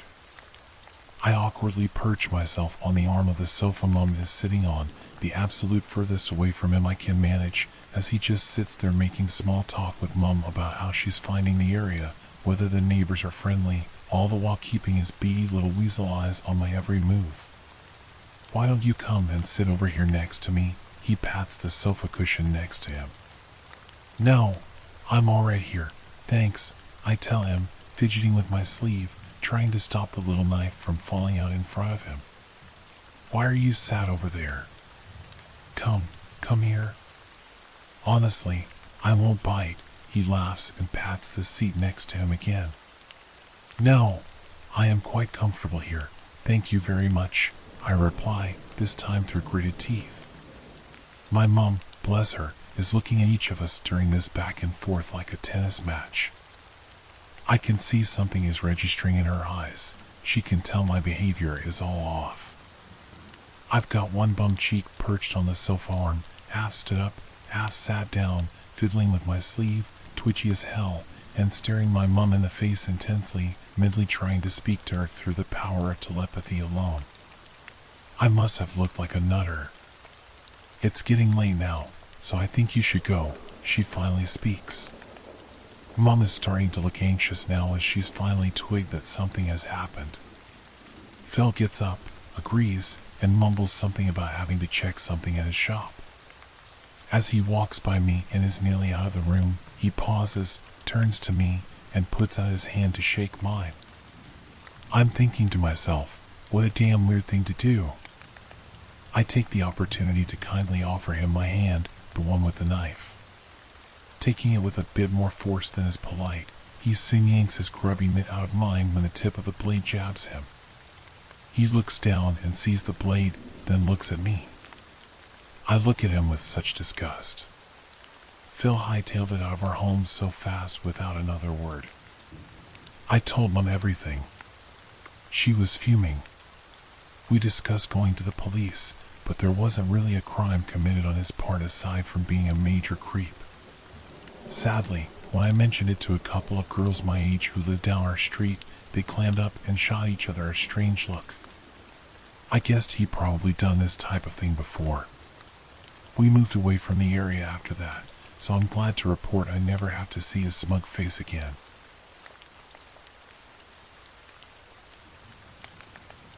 In December of 2015, I was making a north-south cross-country drive through the Midwestern United States. I was a university student at the time, a woman in my in-20s, driving home for the semester break. I was driving south through Kentucky on I-65 around 11:30 p.m., still about an hour away from the city where I was going to stop for the night. There were no other cars on the road at all, and I had not seen any for a while.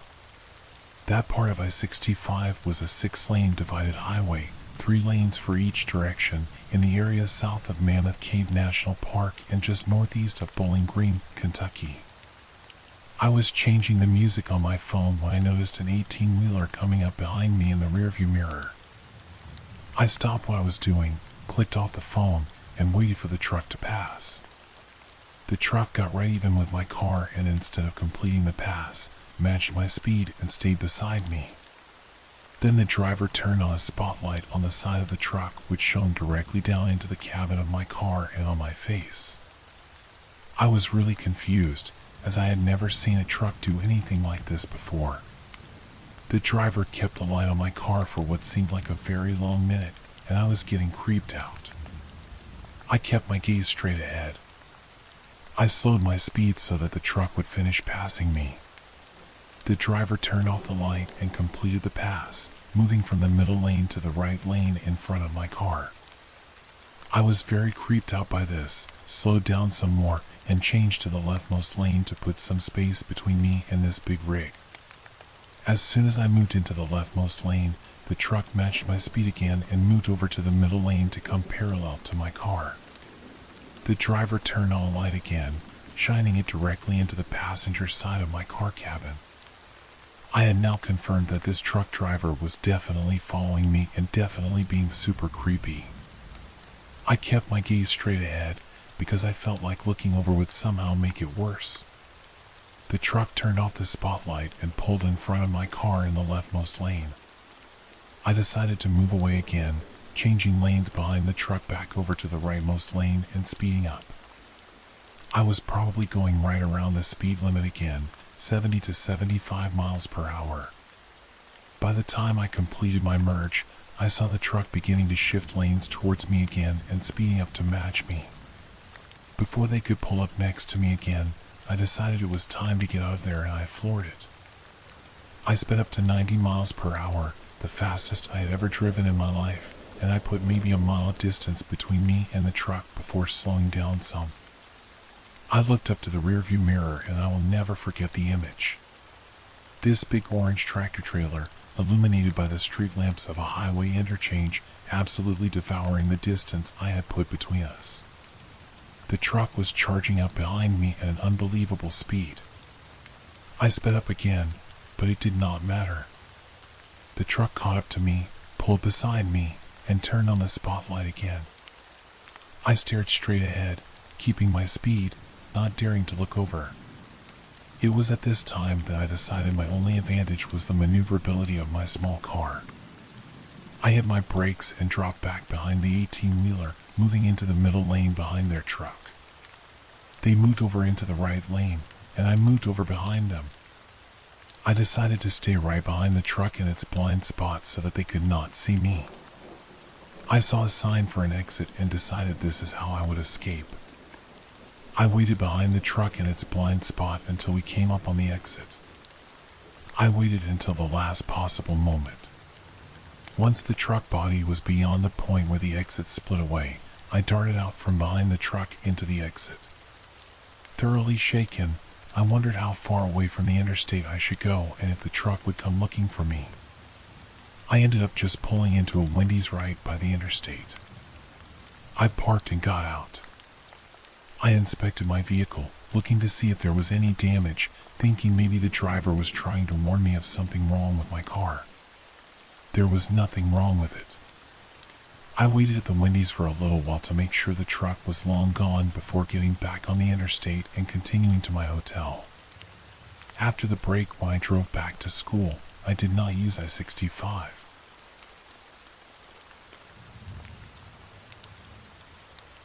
This happened when I was about 12 years old, in Kansas.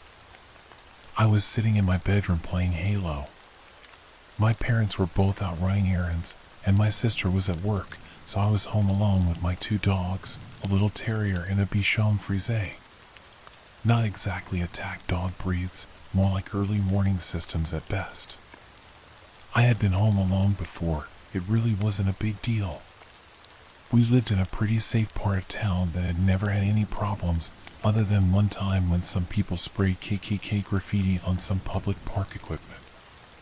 Anyway, I was kicking back in my chair, Doritos in one hand, controller in the other, full gamer mode, when I heard the very distinct sound of my door opening and closing, like someone had just come in.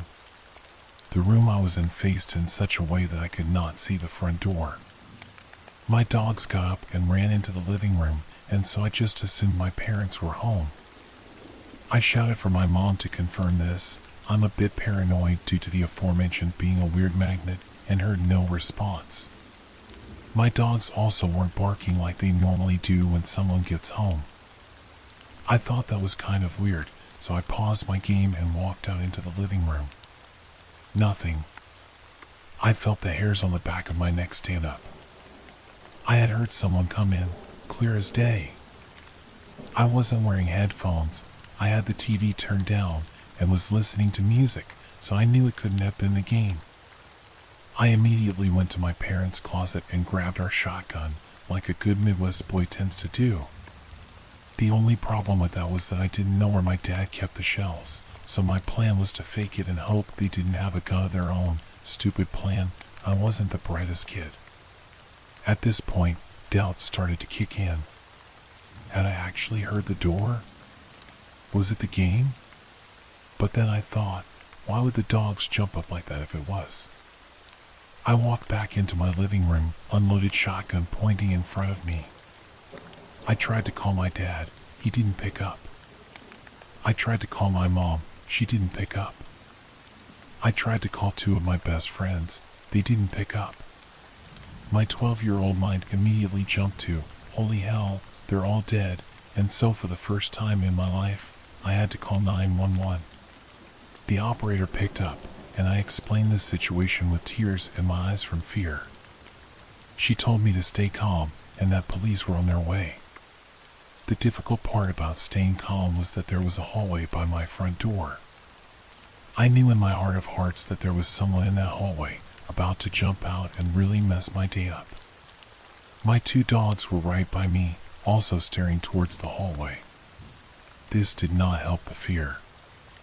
I stood there rooted to the spot for what felt like an hour, but was actually only a few minutes, the operator's voice in my ear telling me to stay calm. Thankfully, my parents opened the front door.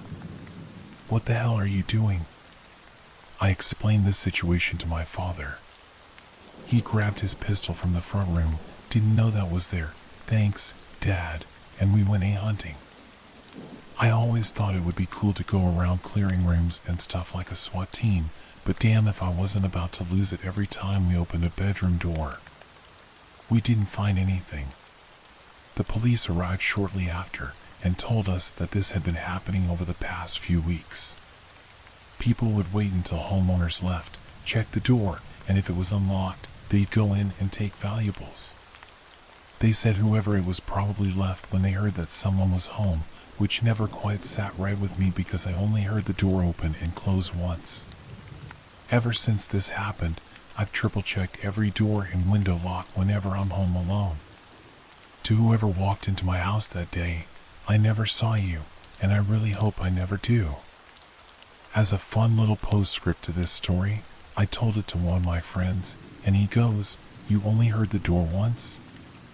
You probably heard them leaving, not entering. They were already in the house." That was not comforting.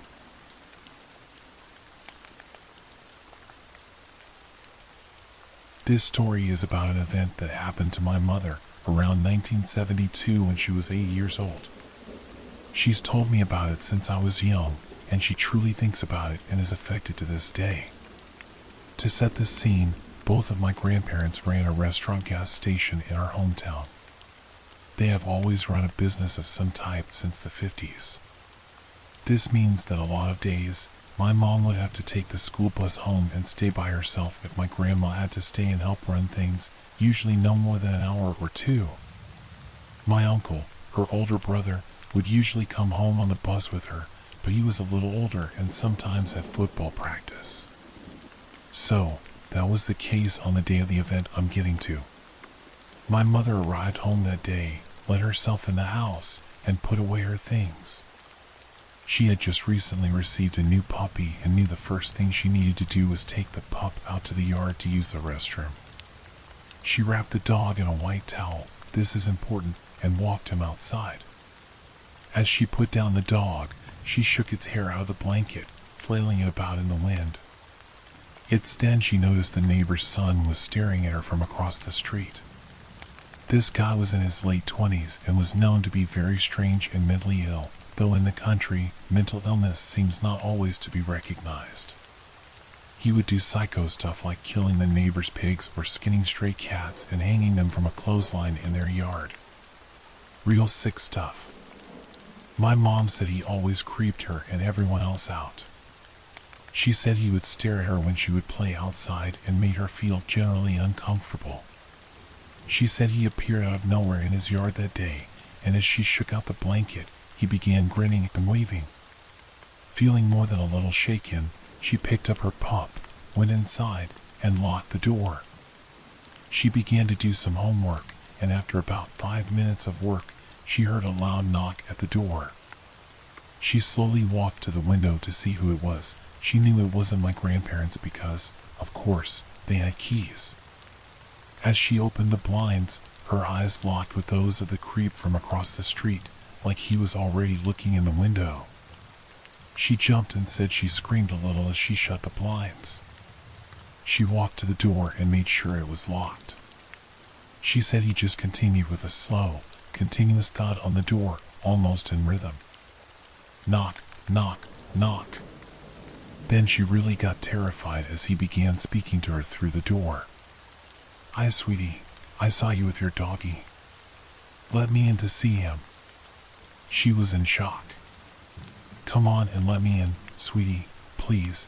I want to see your puppy." In full freak-out mode, my mom screamed, "You need to leave now. You need to go back to your house. I don't know you." He kept knocking. Knock, knock, knock. I can see the fear in my mom's eyes when she describes that part, and it gives my whole body chills. He said, "Damn it, let me in. I saw you waving your flag of surrender." I kid you not, the guy thought my mom shaking hair from the blanket was a flag of surrender and a sign for him to come over. My mom screamed, "I'm calling my daddy and the police if you don't leave now."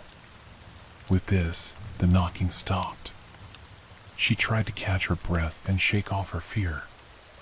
She then got up from the door and ran to the basement level of the home. It was an old house, so the kitchen and rec room were down there along with the only phone in the house. She made it to the phone and began to dial 911. All of a sudden, she heard a shatter from the next room. She looked over to see the crazed neighbor attempting to crawl through the kitchen window. He was ripping down the curtain as his upper body got through, and my mother screamed what was happening to the police on the phone.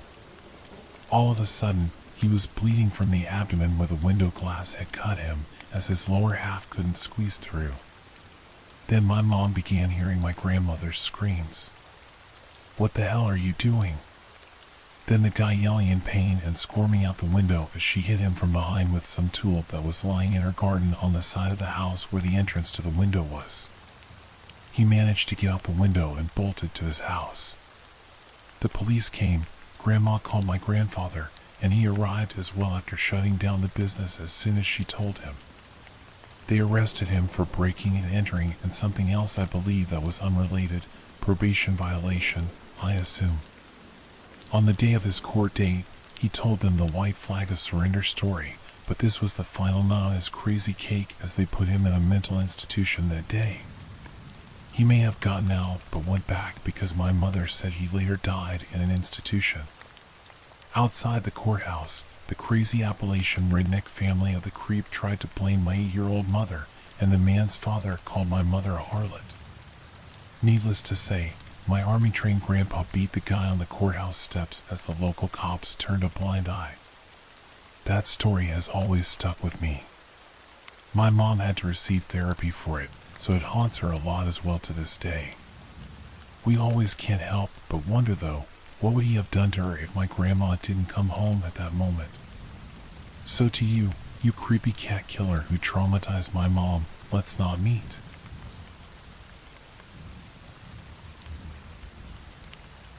My husband and I moved to Texas for work a few years ago and settled into a lovely condo. However, he is in the military and has spent the last 3 months deployed in Iraq, so I've been living here by myself. It's been kind of strange. I married my husband right out of college, so I've never lived by myself before. But the neighbors all know he's gone. I threw a big going away party, and people in the building have been stopping by, inviting me over for dinner, etc. It's definitely made me feel more at home by myself. Nothing strange or anything happened the first few months. I was careful about not going out alone at night, locking my doors, not talking to strangers, and it seemed to be going all right safety-wise.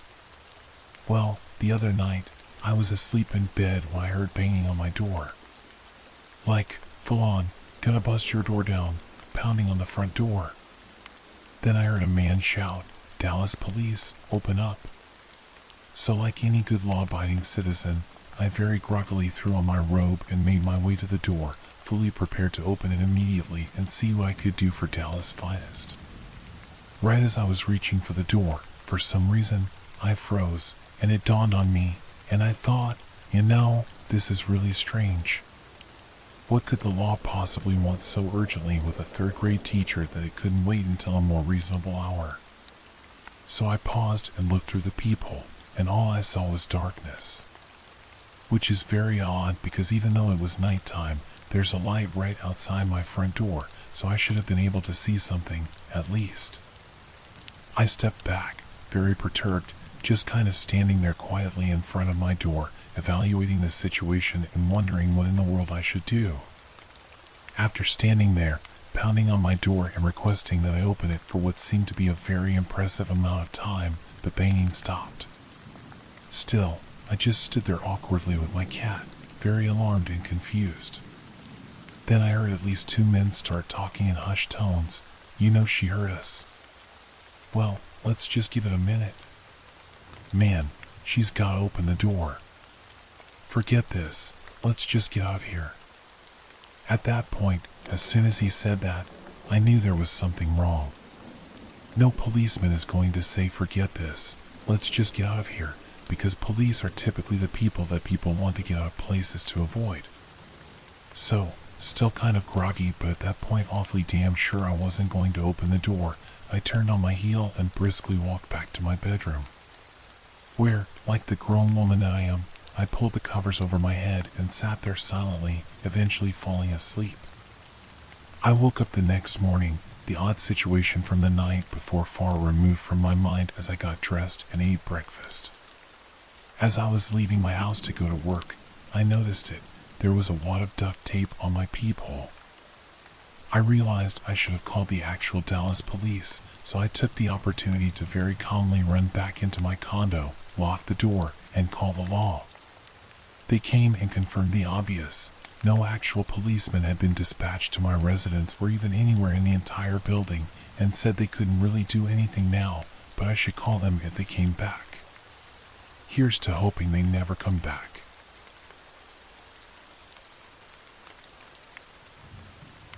My story is not one where I was the target of someone's stalking or harassment, but one where I was the guy who was at the right place at the right time, and I'm fairly certain my inadvertent intervention may have saved someone I'd never met from, well, who knows what. This was back in 2015 or 2016. I'm a career tow truck driver. At this point, I've been towing cars for most of my adult life and will likely do so until I either retire or die, whichever comes first. At the time, I was working for a pretty small towing company with only 2 employees, and we rotated who was on call each weekend. It was my weekend on call, and it was summer, so with people being out and about late and whatnot, I was pretty busy. Cleaning up accidents, towing broken down cars both in the city and off the highway.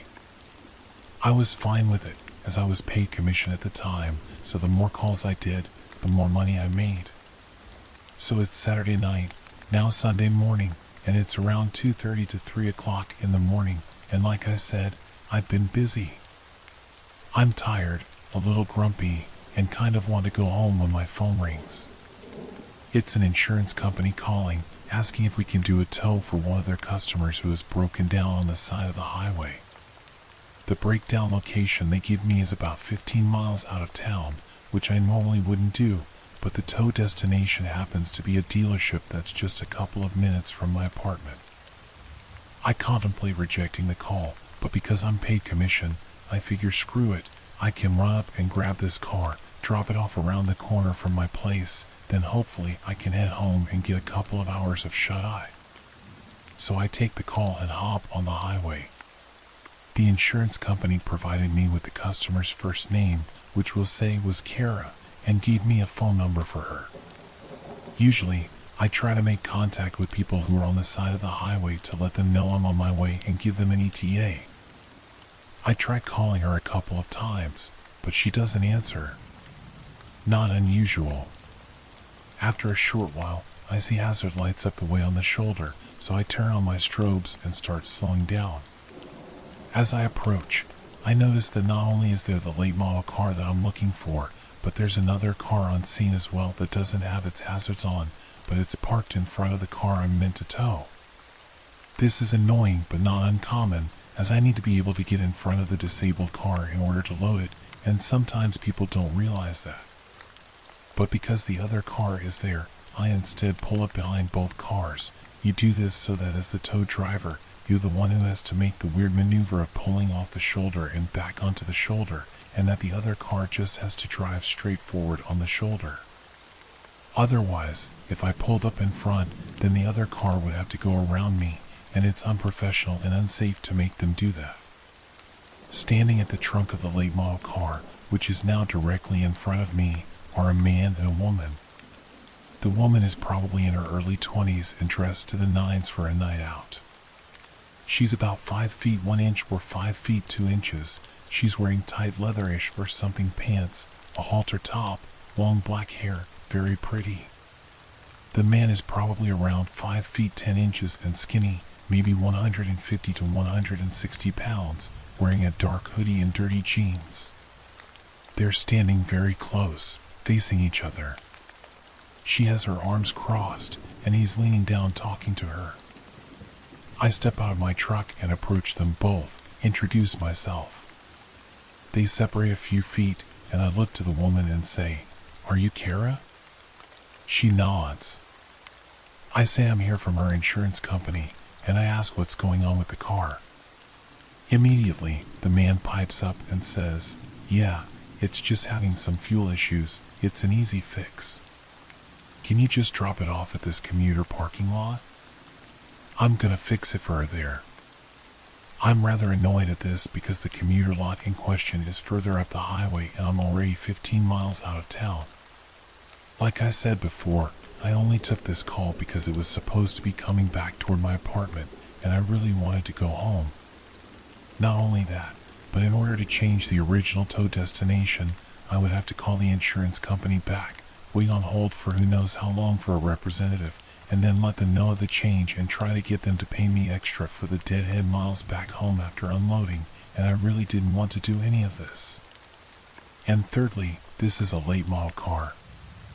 I'm no mechanic, but it's new enough that whatever is wrong with it is likely covered under warranty, so the dealership is really the best place for it to go anyway. I explain all this to the guy, but he's not really having it. He gets stern with me, saying something like, "Look man, you just need to take the car where I tell you to take it." We go back and forth on this for maybe 60 seconds, and he's just getting madder. "Well, you know what, man, you're not the named insured, Kara is." The easy way to settle this is to ask what she wants me to do with the car, and whatever she says is what I'll do. Fingers crossed she'll want to take it to the dealership so I can get home sooner.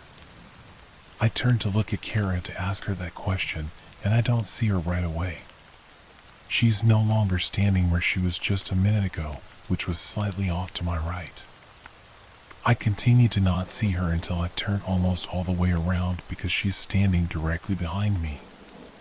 And by directly, I mean within an inch of my back, arms still crossed. I look down at her, and she locks eyes with me.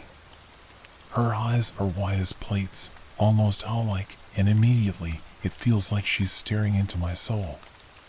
She didn't say a word, and she didn't have to. I took a step back and did what felt like a double take. I looked at him, then at her, then at him again, and then back at her. Slowly, it started to dawn on me that maybe something wasn't right. I asked her, "Do you know this guy?" And she ever so slightly shook her head no. The expression on her face when I asked her that will be forever burned into my memory. I turned to the guy and said, "Oh, you gotta go, man." Now, I'm not a tough guy. I'm a total beta male, if there is such a thing, and I don't care who knows it. I've got nothing to prove. I'm super averse to confrontation and will run at the first sign of trouble. I'm not exactly the biggest guy either. I am, however, what I like to call sturdy. I'm 5 feet 8 inches and 240 pounds. I have a bit of a gut, but I also have big thighs and broad shoulders, and people are generally surprised to find out that I weigh as much as I do. I think that might have been my saving grace for what happened next. Without a word, the guy started moving toward Kara, and I moved to stay between them. He tried to push me out of his way by shoving me in the chest, but because I believe he underestimated my weight, he only pushed me hard enough to make me take a single step back. Immediately, I took that step forward toward him and body checked him hard. As hard as I could. Hard enough to completely knock him over, basically onto his bottom. Because we rotated during the back and forth push, Kara was now in front of me to my right, somewhat between me and the guy who was trying to scramble to his feet. I reached out and snatched the poor girl up by her waist, spun her toward my truck, and yelled for her to get into the driver's side, and she did so. I turned back to the guy, who was standing up again at this point, and he was breathing hard. He got right up in my face, but didn't do anything, just breathed at me. I stared him right in the face and, mustering up the best dad voice I could, just said, "You need to go." I was shaking now, and I was absolutely terrified. I didn't know if he had a weapon, if he was going to try to fight me, or what I would do if he did. Like I said, I'm not a tough guy. I don't know how to fight. I've never been in a fight in my life. What if I get badly hurt? What if I get stabbed? What do I even do now? I just wanted to go home, for heaven's sake. I wasn't even going to take this damn call. All this was running through my head at lightning speed. After probably around 15 seconds or so, which felt like eons, he kind of huffed a bit, smiled one of the creepiest smiles I've ever seen, and started to back off. Sucking his teeth and rubbing his hands together, he slowly walked backward a few steps, then made his way to the front car, got in, and drove off. I stayed motionless, watching him until I could no longer see his taillights. I got Kara's car loaded up on the tow truck, and as we made our way to the dealership, she told me through tears that her car had shut off while she was driving. She pulled onto the shoulder and called her parents because she was on their insurance. Her parents made the call to the insurance company, who eventually dispatched me to her location. While she was waiting, a bit after she made the call, the guy pulled up in front of her and walked up to her passenger side window to try to talk to her, asking if she needed help, etc. She told him she was fine, that a tow truck was coming, and she didn't need help. He persisted, and she tried to tell him off. Eventually, she tried to roll up the window. Apparently, he stuck his arm in the window, got the door unlocked, and opened it. In fear, she jumped out of the car, leaving her phone inside, and ran to the back of her car, staying put there because it was in the line of sight of traffic. Apparently, he was pretty inappropriate with her, and whenever she tried to go back to the car, he would prevent her from getting in. Several minutes later, I showed up. Who knows what would have happened had the timing been any different. Her parents were waiting at the dealership when we arrived, and she told them what had just happened. Her parents gave me a $20 tip, which was all the cash they had on them at the time, and Kara gave me a very tight and clearly heartfelt hug before I left. I never saw her again. I tell you what, every guy has daydreamed at some point about coming to the rescue of a pretty girl in trouble. Myself included. You think you're gonna be a hero, that you're gonna be the cat's pajamas, you're gonna slay the dragon and get the girl, and ride off into the sunset like the king you are. But for me, being in that situation, in the moment, was one of the most terrible feelings I've ever had in my life. Forced into a confrontation I didn't want and wasn't prepared for, not knowing what to expect from a clearly unhinged individual, I didn't feel like the cat's pajamas, and I didn't feel like a hero. I felt like a scared little kid encountering a bully on the playground for the first time. If I'm ever in a situation like that again, I will never not intervene. I just really hope I don't have to.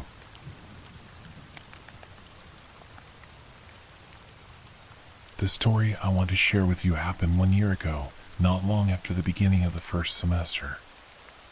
I was 20 at the time, and I used to hang out near my university a lot around this time of year because the weather was still really nice and warm, and my university was adjacent to a park. As we had a 3-hour break, a friend of mine asked me if I wanted to eat lunch in the park rather than in the cafeteria. I said yes, and we went there. It was a regular school day, probably a Thursday, and the place was filled with kids, students, and people walking their dogs, so not empty at all.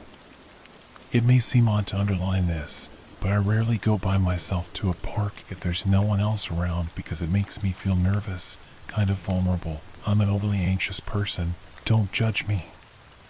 But this day, the place was crowded, and we hardly managed to find a spot on the grass for us to sit. We ate, talked, and enjoyed the sunny weather for a good hour. After an hour, the park was much emptier than when we arrived. Almost all the children had left, and we were pretty much on our own. As we both wanted to smoke a little before returning to classes, and now that we wouldn't bother anyone with the smoke, we rolled 2 joints. I know it's not especially a good thing, but it was our little habit when we hung together. Anyway, the past belongs to the past, right? I was focused on rolling up when my friend suddenly asked me, "Do you see them?" I looked in the same direction as her, but I couldn't see what she was talking about. She insisted, "Those guys, with the bag. They are staring at us." And then I saw them. 50 meters away from us, 2 guys, who seemed a little older than us, were standing in the middle of the path, looking intensely at us. They had literally no expression on their faces. I'm kind of used to creepy men, whether they are polite or much more intrusive. You know, those who follow you in the streets, those who inexplicably stare at you in the bus for 30 minutes, those who won't leave your side until you give them your number. It can be really easy to get rid of them, but those kinds of encounters are often awkward, embarrassing, or worse. So, I felt a little uncomfortable, although I wasn't worried. As I kept looking at them, I understood that they were going to talk to us. I asked my friend if she knew them, and she answered no, adding that she hoped they wouldn't come over to say hi. Unfortunately, 3 minutes later, they were right in front of us, smiling. They were 2. The first to talk introduced himself as Monty. He was a small, short-haired guy who was obviously under the influence of substances, but I wouldn't know which ones, to be honest. The other one was a tall, pale, quiet guy. I can't remember his name, let's call him Steve to make things easier. Monty talked and smiled a lot. He introduced himself and his friend, asked us about our day, praised the warm temperatures. He seemed either unable to shut up or desperately trying to play it cool with us. Before we could even tell them to leave, he invited himself to join us on the grass, assuming that we would be okay with it. As a welcoming gift, he opened his bag. It was a huge plastic bag, one you would take to do some groceries, and showed us a 4.5-liter bottle of vodka. I couldn't help but judge them. It was like 1 p.m. in a park in daylight, so it felt kind of ridiculous to me. His friend handed us a tiny and already used paper cup, but we declined the offer, saying that we needed to stay sober because we had classes to attend 2 hours later. Unfortunately, they had already drunk a fair amount of vodka, and they kept insisting until my friend told them I'm not the type of person who would drink vodka right after lunch. I either drink it on Friday night with my friends or pass my turn. Don't ask us again. I should tell you now, my friend is not a scaredy cat at all. To be honest, she's the bravest person I've ever met, and she's never uncomfortable in front of strangers.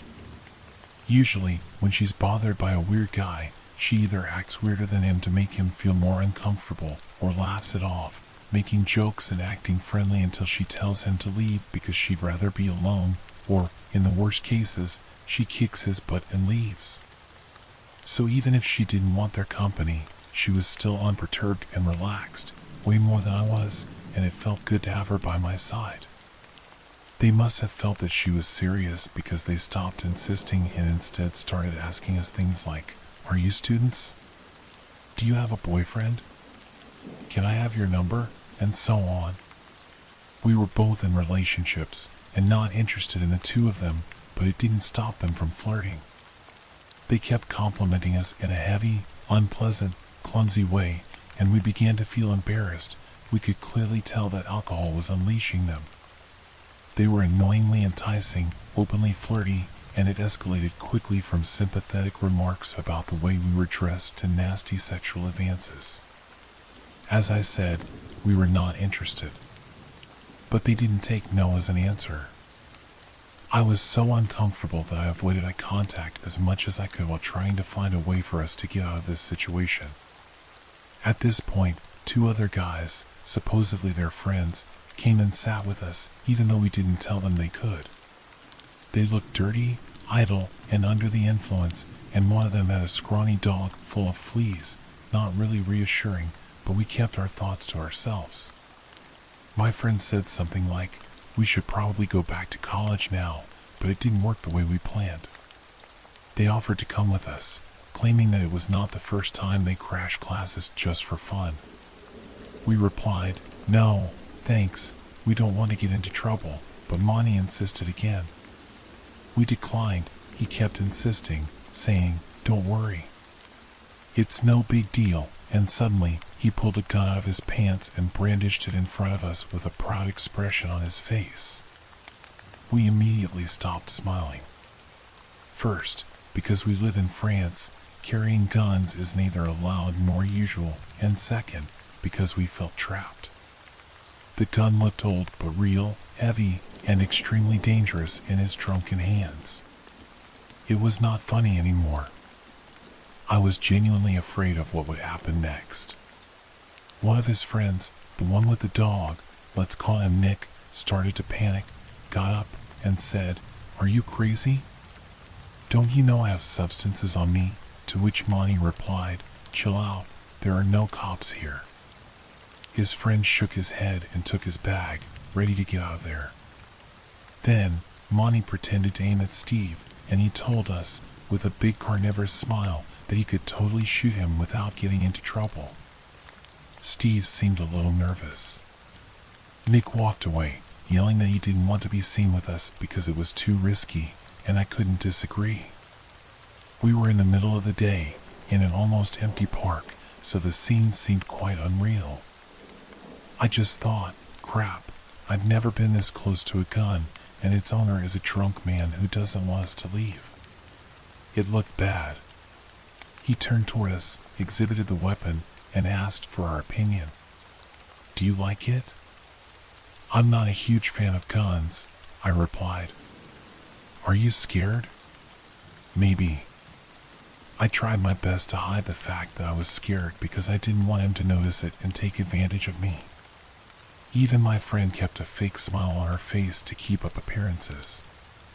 He quickly put it back in his pants and stared at us for a long time with a wary eye, after which he strangely asked, "What did you see?" I figured he was talking about the gun, but I couldn't understand why he would ask such a thing with such a suspicious tone. He asked again, so I said, "I saw nothing," and he laughed. My answer may seem stupid, but I didn't want him to feel proud or give him this kind of power over us by letting him know we were afraid of the weapon. I thought it was stupid to carry a gun and point it at his friend. But he simply kept laughing, and his laugh sounded awful to my ears, like that of a cold-blooded sociopath. I was so nervous that my hands were shaking. My friend must have noticed it because, all of a sudden, she took my arm and told everyone, "Oh crap, we're late. We must go. Have a nice day," before running away. They shouted, "Can we have your phone number at least?" And she replied, without even looking back, "No, but have a nice day anyway." We never walked so fast to get to class as we did that day, even though we ended up not attending the lecture because our teacher was sick and we didn't know. We were still so astounded by what had just happened that it took us several hours to process. After that, we avoided the park for a long period of time. So to the drunk, creepy guys at the park who had a gun for no reason, let's not meet again. Ever. Edit. I want to add something because it may be confusing. We had no idea who they were, what business they were in, or what kind of things they could do. We could only make assumptions because, well, some of them were casually carrying hard substances, and Monty had a gun, but one thing was sure, they all seemed pretty messed up as human beings. We could have asked them why they had those things on them, but it felt too risky. We were two defenseless girls, and it felt safer to stay quiet about those delicate subjects. We also never told the police because we had no idea what proof or evidence we were supposed to give them. I hope it makes sense to you as well.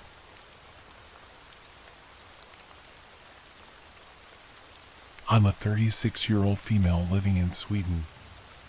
I've worked in mental health care for the last 18 years, primarily with people suffering from psychotic illnesses like schizophrenia. For 9 years, I worked at a group home and became very close with my coworkers, especially 2 women. In my last few years there, another woman joined us, let's call her M, and the 4 of us grew very close. M was timid, shy, and friendly, and we got along well. However, she was often on long-term sick leave due to her own mental health issues, so we didn't see her much at work. Despite this, she always attended our after-work dinners, so we stayed in touch. M shared with us that she had a history of schizophrenia, similar to the patients we worked with. She explained that she was medicated and hadn't experienced a psychotic episode in years. Since I have a background in psychiatry and extensive experience with schizophrenia, I held no judgment against her diagnosis. It didn't bother me to be friends with someone managing such a condition. Even after what I'm about to share, I still feel the same way. In the summer of 2023, I transitioned to a new job in forensic psychiatry, a halfway house for individuals with mental illnesses, including those convicted of serious crimes. Despite my job change, the 4 of us continued to meet for occasional dinner parties. During one of our gatherings, M revealed she'd been evicted after an incident where she mistakenly entered her neighbor's apartment in the middle of the night. She claimed the apartment doors in the complex looked identical and insisted it was an innocent mistake. According to her, the neighbors exaggerated the situation and reported her to the police, leading to her eviction. I found it hard to believe she'd be evicted solely for that, but I thought perhaps the landlord's decision was influenced by her medical history. I asked if anything else had happened, but she maintained that this was the full story. In Sweden, being evicted makes it nearly impossible to secure a new apartment. M was effectively blacklisted and, as a result, homeless. She asked if she could stay with me, and since she had nowhere else to go, I said yes. Looking back, I realize I tend to put others' needs before my own, often to my detriment. I had no idea how difficult this arrangement would become. I live in a small apartment with 1 bedroom, just big enough for a bed and a desk, a living room, a tiny kitchen, and a small bathroom. I also have 2 cats. We agreed that M would stay in the living room. I even offered to replace my couch with a bed for her, but she insisted the couch was comfortable enough. For her privacy, I hung a thick velvet curtain over the open archway leading to the living room. My bedroom connects to the kitchen via a door, so I kept that door open at night to allow my cats access to their litter box and food. M was on sick leave, so she didn't have a set schedule. Meanwhile, I worked shifts, sometimes starting as early as 6 a.m. and other times returning home as late as 11 p.m. I also struggle with severe insomnia and rely on a combination of zolpidem and Lurgican to sleep, though I still wake easily. I explained to him that I needed quiet on nights before early shifts but was fine with noise on my days off or evening shifts. Since M was a heavy coffee drinker and smoker, I bought her a coffee machine to make her stay more comfortable.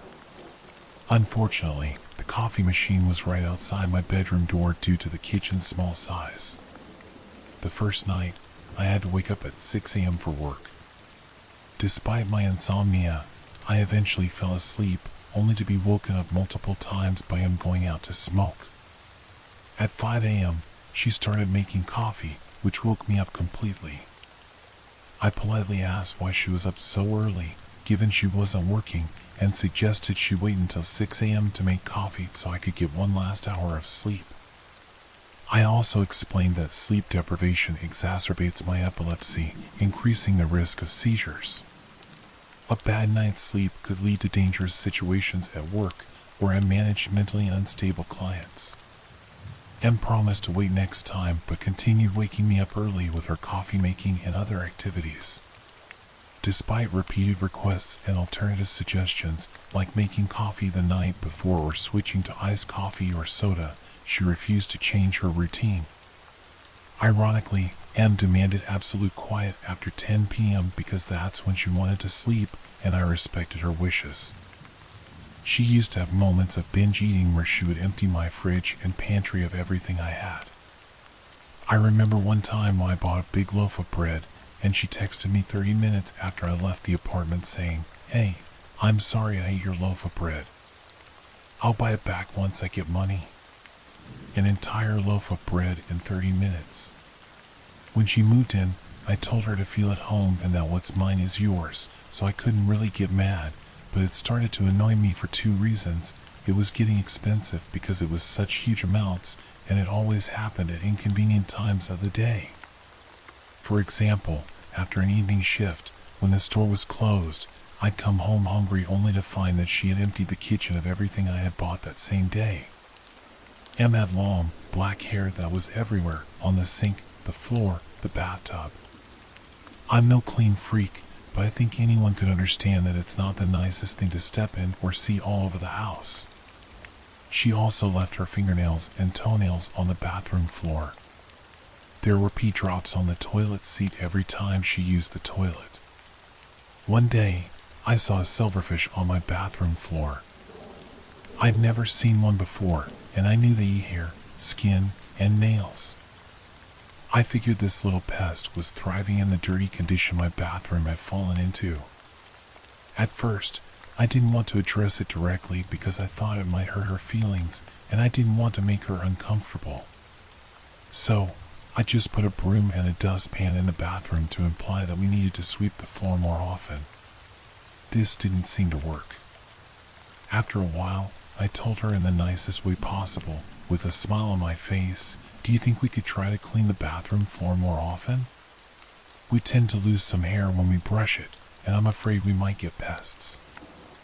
I saw a silverfish the other day, and I don't want it to get worse." I always said we instead of you so she wouldn't feel attacked. She promised to think about it, but nothing changed. I started dating a guy and was head over heels for him. He was also in a roommate situation, so it was tough to get any alone time together. I asked him if we could have one night to ourselves every now and then in the apartment. Of course, she'd also get the apartment to herself at other times. She didn't like the idea and claimed she had nowhere to go, no friends or family. I wasn't asking her to leave for 24 hours, just a few hours so we could have some quality time together. She could go to the library, take a walk, or do something similar. I worked 8 to 10 hours a day, 5 days a week, so she had plenty of time alone. One of our old coworkers noticed that this situation was wearing on me. Never getting time to myself was suffocating. The coworker offered for him to stay at her place for a night since they were friends too. At first, Em said she didn't want to bother her, but we assured her it was no bother. Eventually, she accepted and stayed at the coworker's place for the night. To be fair, I spent the next night away so I could get some alone time too. When I came home the next morning from my night away, I saw that my cat's water bowl was completely dry. There was no spill on the floor. It looked like it had been wiped out with a towel or paper. I had filled it to the brim the night before. I asked her how this could happen, and she claimed the cats must have tipped it over, but there was no evidence of water on the floor. My cats are very social and usually cuddle up to strangers after just a few minutes. Over time, I noticed they were withdrawing from her more and more. During the last couple of weeks, they never left my bedroom except to eat or use the litter box. It seemed like they were scared of her, which I couldn't understand because she was so timid. I had an old saucepan from the 1960s that meant a lot to me. You might wonder how a saucepan could mean so much, but it belonged to my grandmother, and it's the only thing I have of hers. My mother used to cook for me with it when I was little, so it has great nostalgic value. One day, Em burned the saucepan and made no attempt to clean it. She just left it on the stove and went out to smoke. When I found it ruined, I cried. She didn't even apologize. She also broke dishes several times and didn't bother to replace them or say sorry. Naturally, this added to my frustration with her. By now, 2 months had passed. She kept waking me up at night, binge eating my food, never cleaning, never leaving the house, scaring my cats, and ruining my belongings. The last straw came when I realized she had stolen my prescribed sleeping pills. Lots of them. I only get one per night, and I really need them. I had 20 pills in my nightstand when I left for work, and when I came home, they were gone. She denied it, which was laughable because no one else could have taken them. My frustration was at its peak. The summer heat was unbearable, and I felt trapped in my tiny bedroom with my 2 cats. I never got any time to myself, barely any alone time with the guy I was dating, and my apartment was messy. On top of that, she was stealing from me. Out of nowhere, an old elementary school classmate texted me on Facebook asking how I knew him. He had seen a post on my Facebook page mentioning that we were roommates. I told him we were old co-workers and that she needed a place to stay because she had been evicted. He replied, "I know. Do you know why she was evicted?" I said, "Yeah, she accidentally went into her neighbor's apartment." He responded, "That's not the full story. She broke in and snuck up to their sleeping baby with a knife in her hand. Luckily, the father woke up, wrestled her down, and saved the baby." I felt sick to my stomach. Could this be true? It would certainly explain why she was evicted, but it just sounded so horrible. She is such a timid, nice girl. I had so many questions. My friend, however, had the full police report. Apparently, the couple M had broken into was his ex-girlfriend and her family. It seemed him had a psychosis during the break-in, but those parts weren't public. It was, however, clear to me that she had been lying to me about what had happened and about how long she had been mentally stable. I started getting quite paranoid and was already frustrated with everything. I really wanted her to move out. We did, however, have a contract stating she had 30 days' notice. I knew that if I asked her in a harsh way, it would mean 30 days of chaos until she moved out. So, I wanted to handle this as nicely as I could. I started looking for cheap hostels I could suggest to her so she wouldn't be on the streets. I sat down with her and said, "I love living with you, and I feel really horrible about this, but I just miss my alone time. The apartment is too small for 2 people. I assured her it wasn't personal and that I wouldn't want to live with anyone right now. I told her I wish it had worked out. I am really sorry and hope we can remain friends." She looked crushed and said it wasn't possible. I showed her the hostel I found and said I understood it wasn't the best situation, but I really needed her to move out. I explained I felt suffocated. The summer heat made it hard to keep the bedroom door closed, and I wasn't getting enough sleep. She said, okay, and agreed to try to move out, but not until the 30 days were up. I agreed. The first night after our talk, she got up and made coffee at 2:30 a.m. I nearly had a mental breakdown. I was getting up at 6 and couldn't go back to sleep. In the morning, I asked her for probably the 10th time not to make coffee until I got up, but she didn't even answer me. She just sat on the sofa, staring out the window. I said, but she kept staring. I was freaked out and left for work. She kept acting strangely, making a mess, waking me up, and eating my food. All I could think about was the incident with her, the baby, and the knife. I eventually got so frustrated about being woken up by the coffee maker that I unplugged it and stored it in my attic, which she had no access to. It may have been childish, but I was exhausted. My sleeping pills were missing, and I was starting to feel like Edward Norton in the beginning of Fight Club. The next night, I woke up at 4 a.m. to her making coffee in a saucepan, not my grandmother's saucepan. That one was ruined. I tried talking to her again, explaining the situation, but she just stared and didn't reply. Frustrated and on the verge of losing it, I took the saucepan and stored it in the attic as well. I know it sounds extreme, but I just wanted her to stop these nightly coffee routines and get the hint. The third night, the guy I was dating stayed over because I was growing paranoid about her behavior. I woke up from a light snooze to him poking me. He whispered, "Look." In the doorway, Em was just standing silently, staring at us. It was like a scene from a horror movie, with her long black hair falling over her face. I kid you not. I didn't say anything at first because I wanted to see if she was doing something by the door. After a moment, I realized she was just standing there, staring. I sat up and said, "What are you doing?" Before I could finish, she slammed the door shut. I heard the sound of something metal falling to the floor and her running into the living room. I yelled, "You need to leave," and started crying hysterically. This was turning into a nightmare. I didn't go back to sleep, and I was thankful for the company that night. I kept asking myself, had she done this before? Stared at me in my sleep? The next morning, I opened the door she had slammed and saw a kitchen knife on the floor.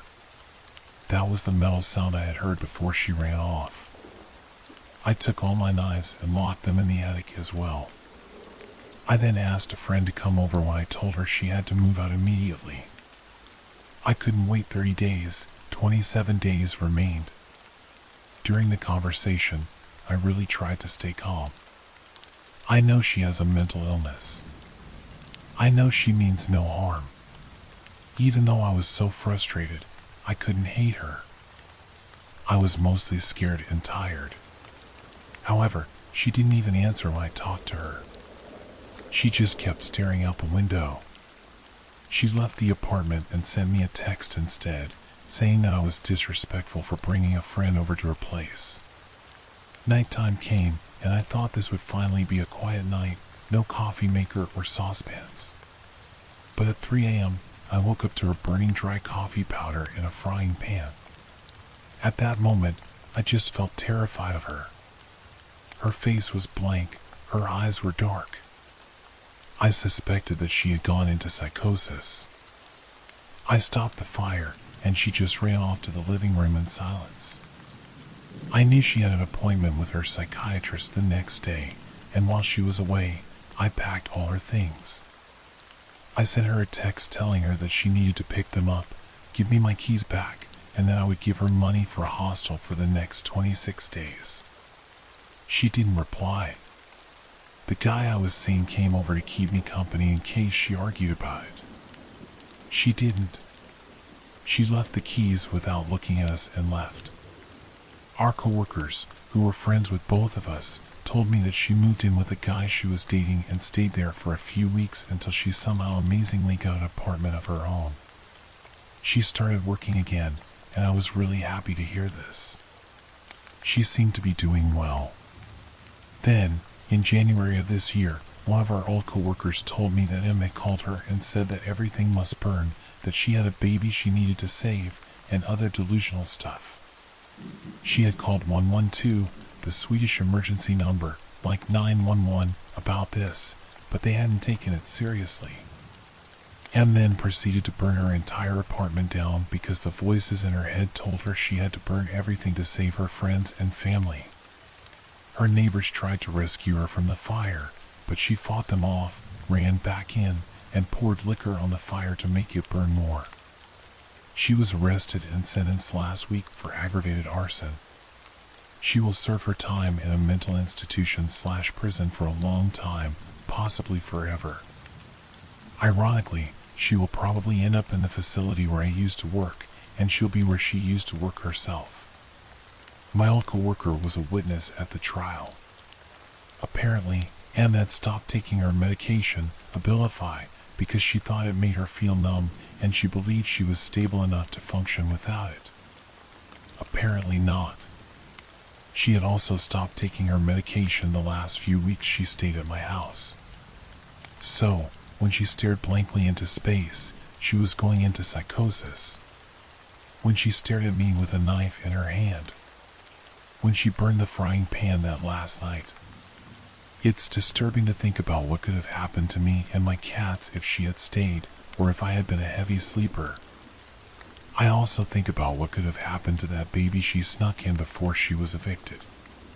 And yes, I know it's crazy that I didn't just throw her out by then. It was complicated. The reason I haven't been able to talk about it with my friends is that they sympathize with her and have minimized my experience. They think I've made a bigger deal out of it than it really was. I sort of understand, since they never saw the darkness in her eyes that I saw in those last few days. Update, May 16th. I just remembered some other things I wanted to add to this post. There were several times when I was getting ready for work early in the morning that she occupied the bathroom by taking long baths. I patiently waited until the last minute before knocking and asking her if she could get out and return after I'd left for work. Just another thing that added to my frustration. I fell really ill one time when she was staying here. I didn't know at the time what it was, but I woke up early in the morning feeling very nauseous. On my way to the bathroom, I literally messed myself and threw up at the same time. It takes about 10 seconds to get to the bathroom, so you can imagine how bad it was when I didn't even make it. I had a really high fever and kept getting sick all morning. Anyone who has been this ill would understand wanting the bathroom to yourself. My head was spinning, and I was nearly hallucinating from the fever. One random thing I laugh about today is that it was Eurovision week, and for some reason, the flute solo from Moldova's song was stuck in my head during my fever dreams. I have a hard time listening to it today. Anyway, working in healthcare, I also didn't want to spread infections. I begged her to leave for her own sake. I could barely speak because talking made me throw up. Our mutual friend had asked her to water her plants that week, so she had the keys to her place and could have been alone there. Em refused to leave. I swear, if I had the energy, I would have slipped out of the window just to get away, but I couldn't. Eventually, she left, angry. It turned out I had severe food poisoning and recovered after 2 days, but her refusal to leave was something I felt I had to share because it was so frustrating. I also remember her shutting my cats inside my bedroom while I was away at work. They couldn't eat, drink, or use the litter box. She claimed she had just closed the door to sleep, but I recall her doing this in the middle of the day during her last few days here.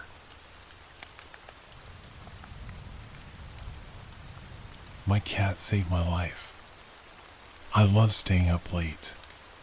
Watching television until 3 a.m. is my bread and butter. Suffice it to say, this was a usual thing for me when I was home alone. With my dad going away for work every 2 weeks and coming home for one, it was very easy for me to get away with it while I was still in school. And for context, I lived with just my dad, as my mom passed away from cancer when I was only 12. But I wasn't completely alone, though. I had a tuxedo cat with the most fitting moniker, Tuxedo. I'd had him since I turned 16, and he kept me company during the many long Canadian winter nights when I was by myself. His two favorite places to sit were the small red couch on the right side of the television and the small table that was placed in front of the large living room window. I also occupied the big red couch right in front of the television. One more important thing to note is that my dad always insisted I close the curtains on the large living room window when it became nighttime.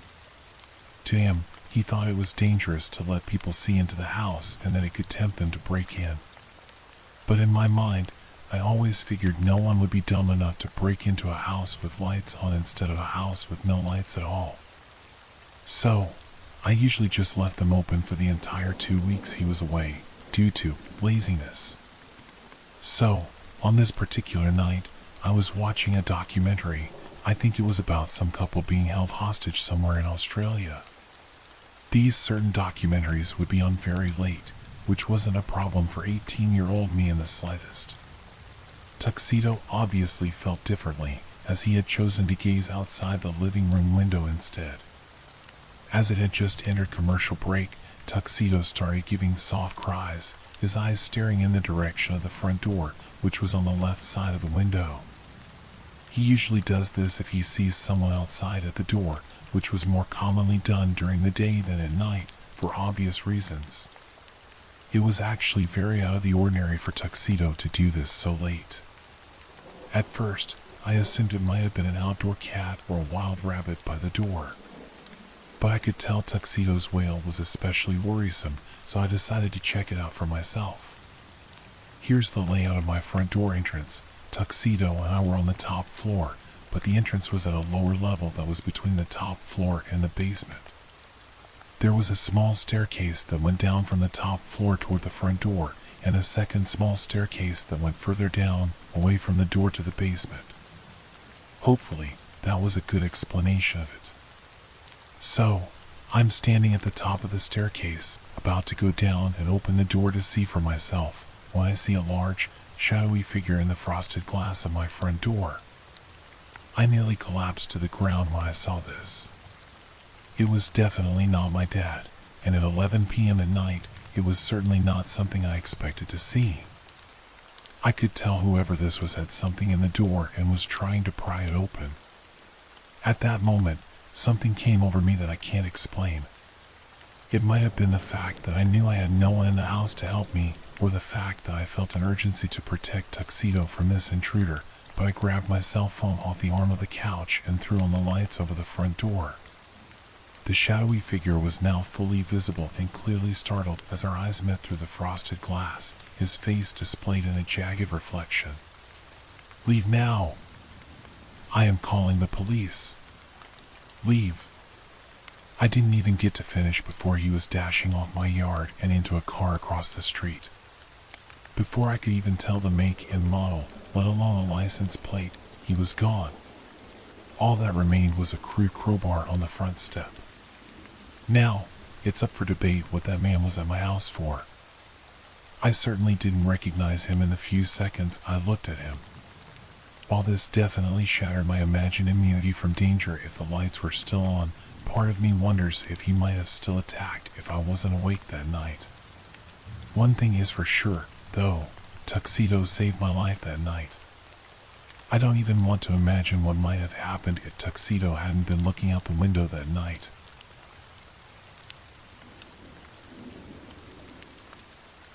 That time we had to use our code word. It was 2012, and my best friend Hannah had convinced me to join her on a weekend trip up north. She had, after searching for the longest time, found her dream car and was planning on traveling the 900 kilometers to the very north of Sweden to buy it. It was a second-hand, two-door Suzuki Vitara in a purplish kind of color, and I must admit I didn't share her obsession with it. But With her being the closest thing to a sister that I will ever get, I was happy to join her, nonetheless. Hannah and I have always had each other, from the cradle and onwards. Sharing each other's love for adventure, we have traveled the world together. At the time this happened, we were both 21 and had recently returned from a trip in Asia. The man who was selling her the car had agreed to meet us at the small airport in Umah. When we arrived shortly before lunchtime, it had started to snow heavily. The first snow of the season, no less. The parking lot was almost empty, and when I saw the man standing outside the Vitara, I felt immediately concerned. He was dressed like a hunter. A lot of people in this area of the country live a lifestyle with hunting and fishing, so nothing strange with that, really. But still, there was something about him that made me uneasy. He was nice, though, smiling and waving to us, shaking hands with us both before walking us around the car and pointing out all the tiny little flaws. He showed us the work he had done on the car and showed the paperwork from the recently done engine repairs. He made the impression that he didn't want to hide anything. On the contrary, he made a show out of being very forthcoming and honest. The snowing had now intensified, and we were getting cold. He opened the car door for us and said, "I got the paperwork at home, let's close the deal over some coffee." Against all my instincts, I climbed in after Hannah, both of us now trapped in the back seat. I had no reason to feel threatened by this man, who had been nothing but pleasant to us other than the alarm bells going off inside my head. I can't tell what it was that made me feel that way, but there must have been some sign that something was wrong, something my subconscious tuned into. The man was constantly talking, funny, since people from the north of Scandinavia are famous for never speaking a word more than absolutely necessary. He showed the stereo, told us about the features of the car, the places we drove past, the wildlife, and the nature. There was not a silent moment. After about 20 minutes, I started to notice that we were in no way moving in the direction of civilization. Instead, it seemed we were driving further and further into the vast wilderness. It struck me that he had us in the back of a two-door car, driving us into unknown territory, and no one knew where we were. I looked at Hannah, who was happily listening to the man telling stories about the area, and I noticed she didn't look at all worried. Maybe I was totally overreacting. We drove past a group of people standing by the side of the road, hunters planning their day or taking a break, maybe. This truly is a very different Sweden compared to the city. The car finally stopped outside a small wooden cottage with no neighboring houses, apart from a small cabin that we drove past a few hundred meters down the road, but it had looked empty. We followed the man inside. He was still talking non-stop and continued to do so until the moment the door closed behind us. Hannah kept asking things about the car, and I could sense that her voice had a new undertone now, a thin, sharp tenseness that made me wonder if she, too, had started to feel that something wasn't right. "I'll put the kettle on," he said, and as he passed us to go into the kitchen, he let his hand touch Hannah's hair and he smiled smugly. "May I use the bathroom?" I asked politely and made my way to the door with the little red heart on it. I was washing my hands when I saw something in the stained bathroom mirror. Something was hidden behind the water cistern.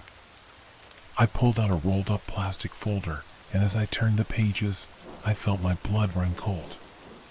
It was very violent adult pictures that looked like they had been cut out from magazines, and they were glued to the paper, surrounded by cut-out pieces of handwritten text. Put together, it made a horrifying story about how a woman was lured into a car with the promise of buying the car cheaply, and then it quickly turned into a horror story. I know this will sound silly, but when we traveled together, Hannah and I had a code word for whenever we felt it was time to get out of a situation. We had never needed to use it, just joked about it, but now it came in handy. I walked out of the bathroom and looked at Hannah and said, "Potatoes." We forgot to buy potatoes. And that's too bad, because good God, do we need some? The look on my face must have told her that the situation was no joke, and she said, "Oh, should we get some as soon as possible?"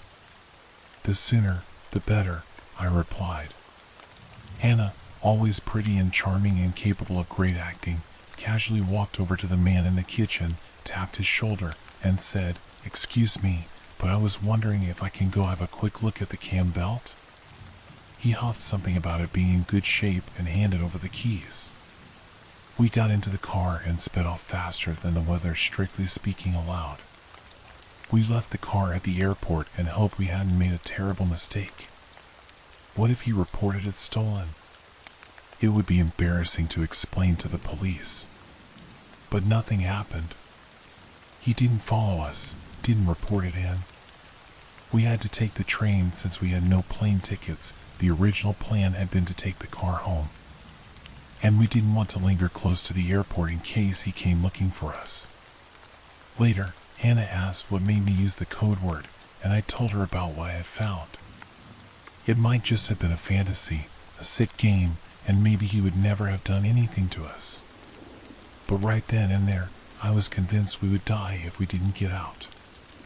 Thank God Hannah didn't need any convincing or proof, just a code word.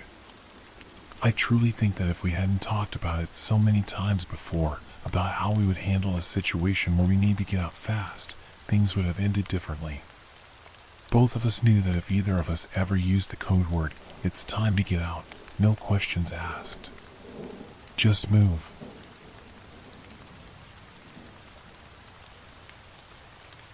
Encounter with a creepy man in a poncho. I've been debating about whether to post this or not, but I finally decided that it's been long enough for me to talk about it. This happened to me and my mom a few months ago, back in October. It happened in a very rural part of New Hampshire, like a side road on a side road type of neighborhood. It was pouring rain, as it had been for pretty much the whole day. My mom had just gotten back from down the street in my sister's car, and I was on the couch in the living room when suddenly I heard the doorbell ring. Our front door has a big glass pane, so we can look out from the inside, and someone can look in from the outside. Through this window pane, I see a man. I didn't get a great look at him, as I didn't have my long-distance glasses on. The man noticed that I had seen him and waved as if trying to be friendly.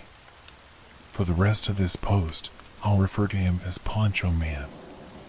I got up and thought about opening the door for Poncho Man, but relented.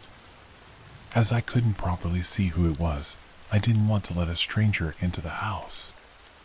Instead, I went down the hall to my parents' bedroom, where my mom was getting ready for work. She asked what was up, and I explained to her that a man in a poncho was outside our door and wanted to talk to us.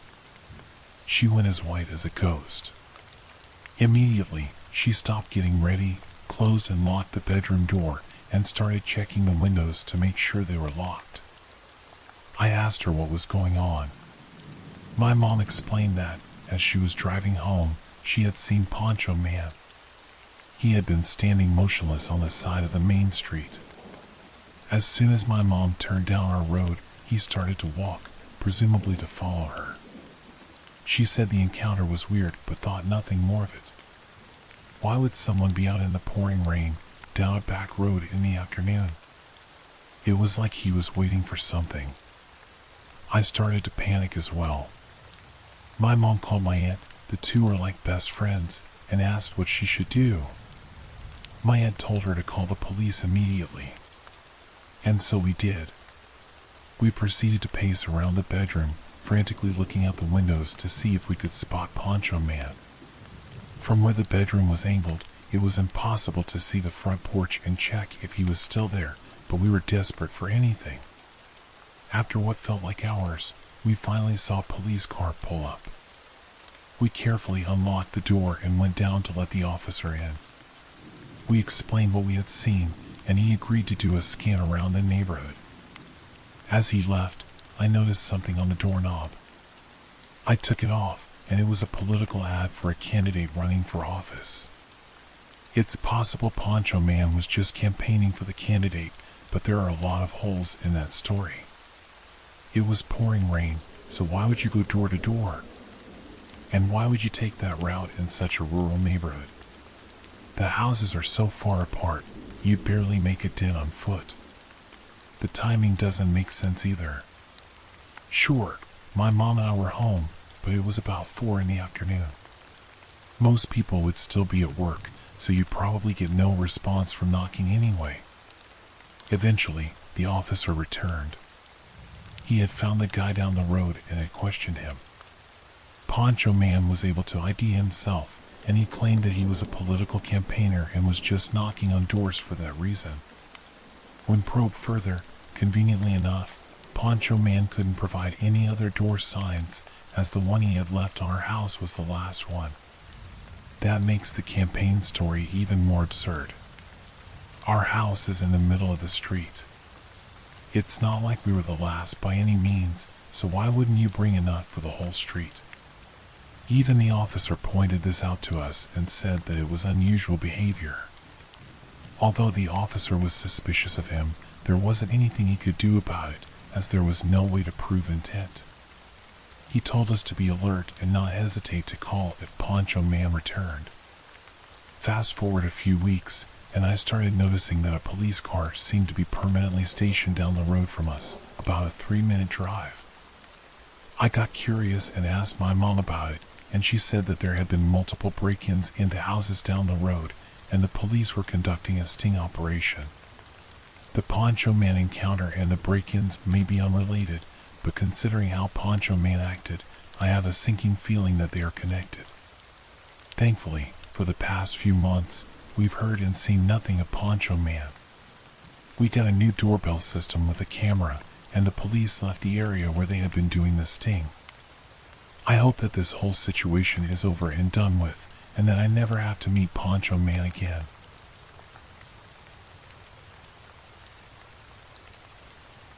Creepy guy in the neighborhood. Just recently, about 5 months ago, my family moved into the house we're in right now after doing renovations on it for 2 to 3 years straight. The house is in a low middle class neighborhood and needed a lot of work. After finally finishing it, we moved in ASAP and got settled. It's very cozy, and the neighbors are super nice. However, after about a week or two of being in the house, at about 5 in the morning, I woke up and decided to get a glass of water before getting ready for school. To my surprise, I looked out of the kitchen window into the front yard and saw a man walking back and forth under the streetlight. Creepy as hell, yeah, but after only a few seconds of watching him, he looked up and continued down the road. Didn't think much of this at that point. May have been someone walking home or to another location, so I dropped it, didn't tell my parents or friends anything. Fast forward to the end of June, I woke up at about 3 in the morning to my dogs going absolutely ballistic. I scrambled to get them to calm down since I didn't want my dad or mom waking up and getting mad about it. However, I looked out the window and noticed the same man standing there under the streetlight, staring at or into our house. This unnerved me greatly, and I turned the lights on. Almost immediately, the man walked away. My dogs finally chilled out, and I woke my dad up and told him about it.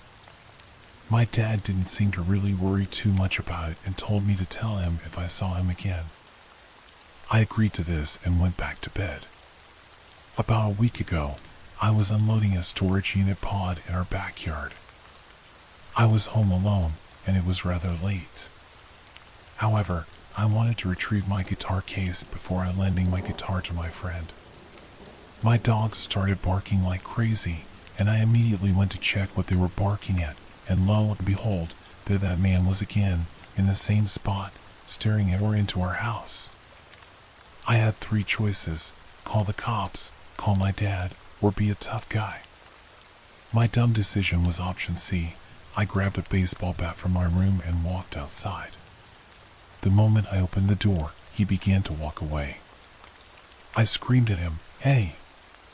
Get back here, jerk!" And in response, he ran. Once my folks got home, I got a major earful, and rightfully so. My dad and mom called the cops, and the cops did the best they could with what little we had. They simply told us to call again if anything else happened and went on their way. Now, last night, I was getting home with my dad, mom, and sister after a night with some family friends. As we pulled up to our driveway, there he was. However, this time, he was in our yard. The moment the headlights shined on him, he ran down the road. My dad cursed, parked the car, got out with his gun, and stared at the guy as he ran away.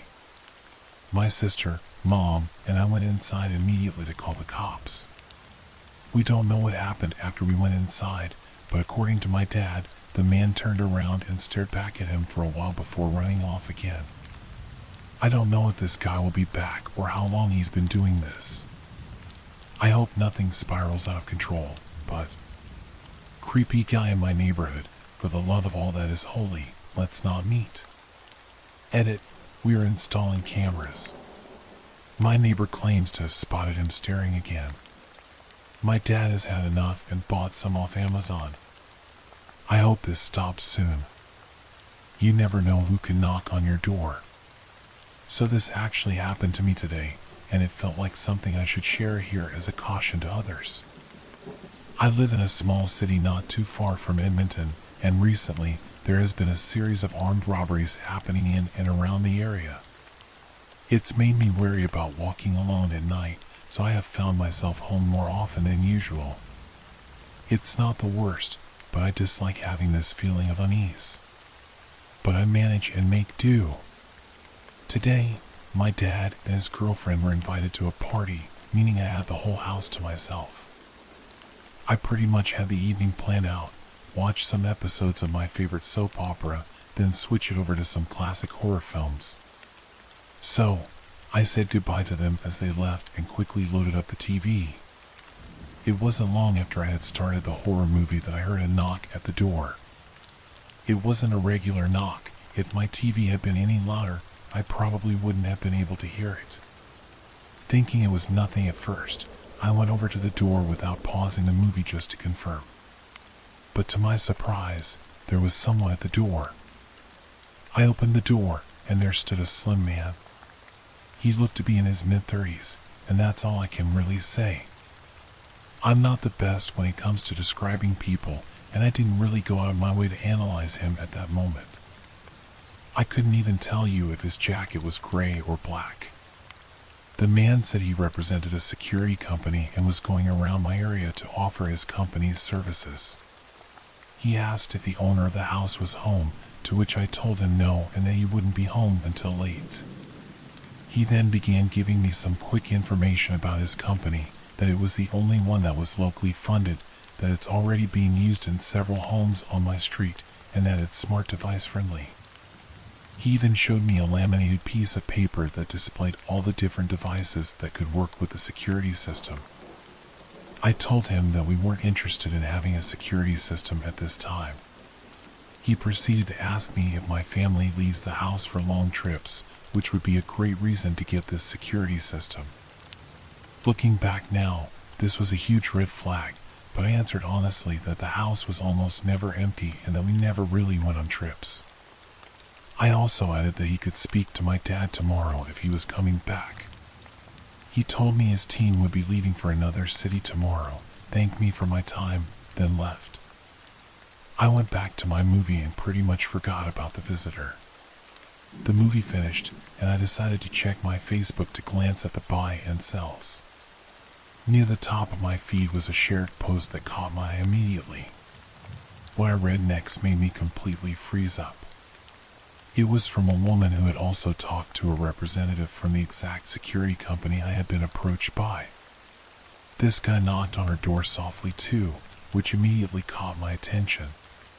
She noted how the guy never gave his name or a business card, something I didn't even realize happened for me until I thought back. Overall, she was very suspicious of the guy, so she asked him to wait outside while she got some pen and paper to write down his phone number. When she returned, he was gone. The next door neighbor told her they saw the man running down the road and into an alley. But the biggest fact this woman shared? She contacted the security company. It does actually exist, and they told her they didn't send anyone out to this city to go door to door. This shared post is blowing up, and it seems that it happened to a lot more people than just me. Some people even showed video from their security cameras of these employees. There's definitely more than one person pretending to work for this company, one even being a woman, and a lot of strange activity is being reported. One person went into the backyard without permission, and another person stood in front of the house as if they were scoping it out. Knowing all of this now, it makes the entire encounter with that guy at my door terrifying. Was he scoping my house too? Would he have tried something if I hadn't answered? I also wonder if he hesitated to try anything because I didn't pause my movie. For all he knew, I could have had a friend over. Luckily, nothing serious happened for the rest of the night, but I will be extremely cautious from now on. If there's one thing I would advise, it's to be suspicious of anyone you don't know who comes to your house. Just because someone says they work for a company doesn't make it true. You don't know who they are or what they might actually want from you.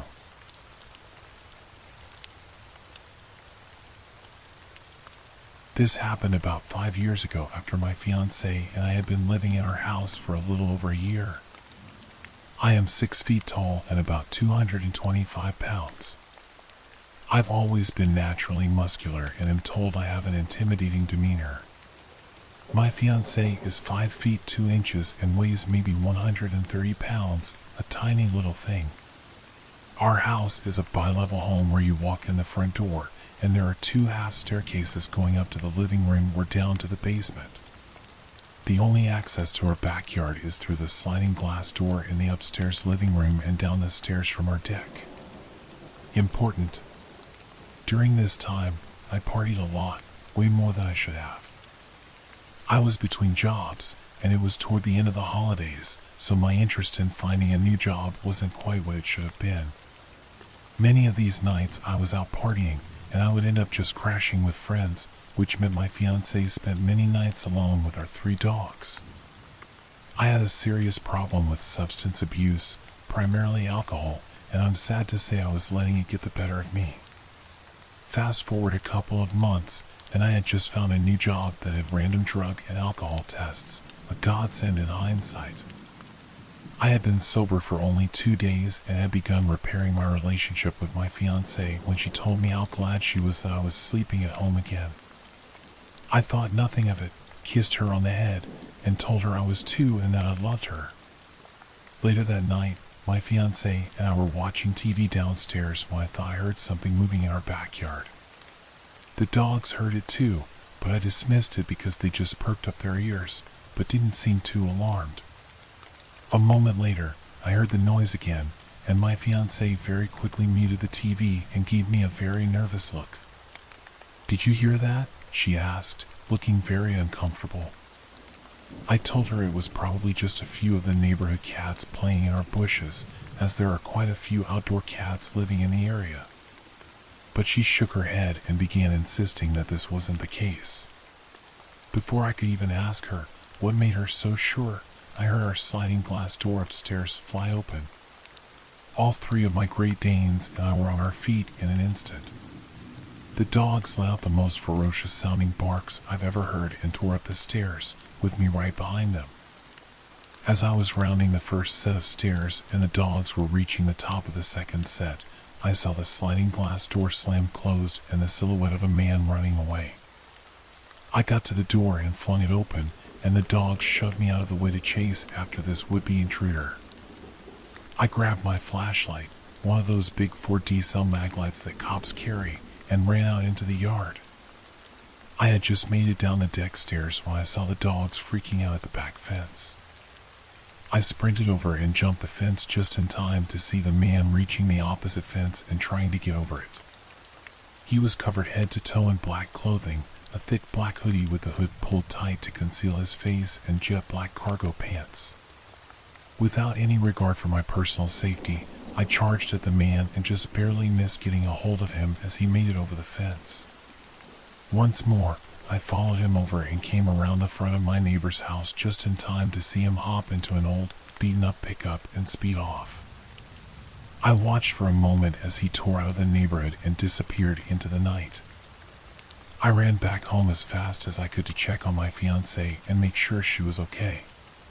When I walked into the house, she was sitting in the upstairs living room surrounded by all three of our Great Danes and clutching the biggest knife we own. She was visibly shaken, but ultimately, she is a very strong woman and told me she was ready in case I got into trouble. After calling the cops, giving statements, and triple checking to make sure every door and window in the house was locked up tight, we decided to watch another movie, as neither of us was tired after the adrenaline rush we had just been through.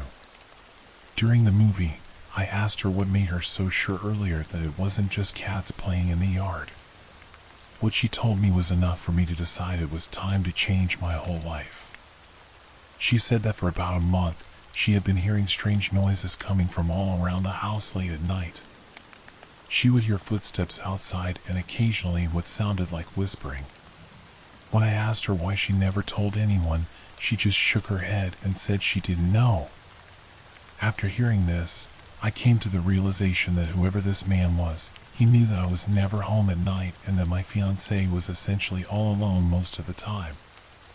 Fortunately for us, he somehow missed the fact that we have 3 Great Danes, and for whatever reason, on this night, he decided not to check and make sure she was alone again. Since that day, I have been 100% sober from everything, 5 years total as of March 1st, woohoo, and have not left my fiancée alone overnight since. Our relationship has never been stronger, and our 3 Great Danes are 3 of the best dogs anyone could ask for. In the end, this experience has changed my life completely, for the better.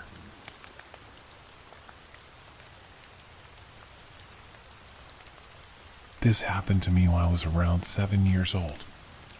When I was younger, I used to live in the Dominican Republic with my grandparents on my father's side and his brother. My dad lived in the United States at the time. My uncle and I shared a bedroom. To clarify, I was a 7-year-old girl and my uncle was 9, and to get to it, you had to go through my grandma and grandpa's room. My room also had another door which led to the backyard. As a lot of you might know, the Dominican Republic can be really dangerous, especially at night when the lights go out. Because the country can't afford to always keep the electricity running, we have blackouts multiple times a day, every day, and mostly during the nighttime when most people are asleep. So nights are very, very dark. The door in my bedroom that opened to the backyard always scared me because I could hear everything from outside, and it felt like someone could burst through the door and abduct me. The door was made of long planks of wood laid vertically next to each other. It was the type of wood that always looks like it's rotting. I think it actually was rotting. I faced my bed towards the door so that I could see easily if anyone tried to come through. Every night, I would fall asleep from the boredom of staring at that door. My grandpa sympathized with me, and eventually, he put a huge vintage wooden dresser in front of the door that he bought off the back of some guy's truck. The dresser was so thick and heavy that I instantly felt safer. It started the very first night. As a habit of looking in that direction as I fell asleep, I was staring at the dresser. It was weird to look in that direction now because it was pitch black.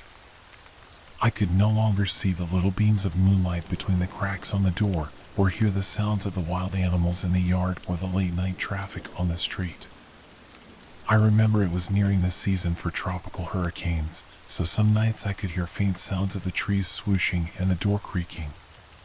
Some nights the door was louder, like it was finally breaking down from the pressure of the winds.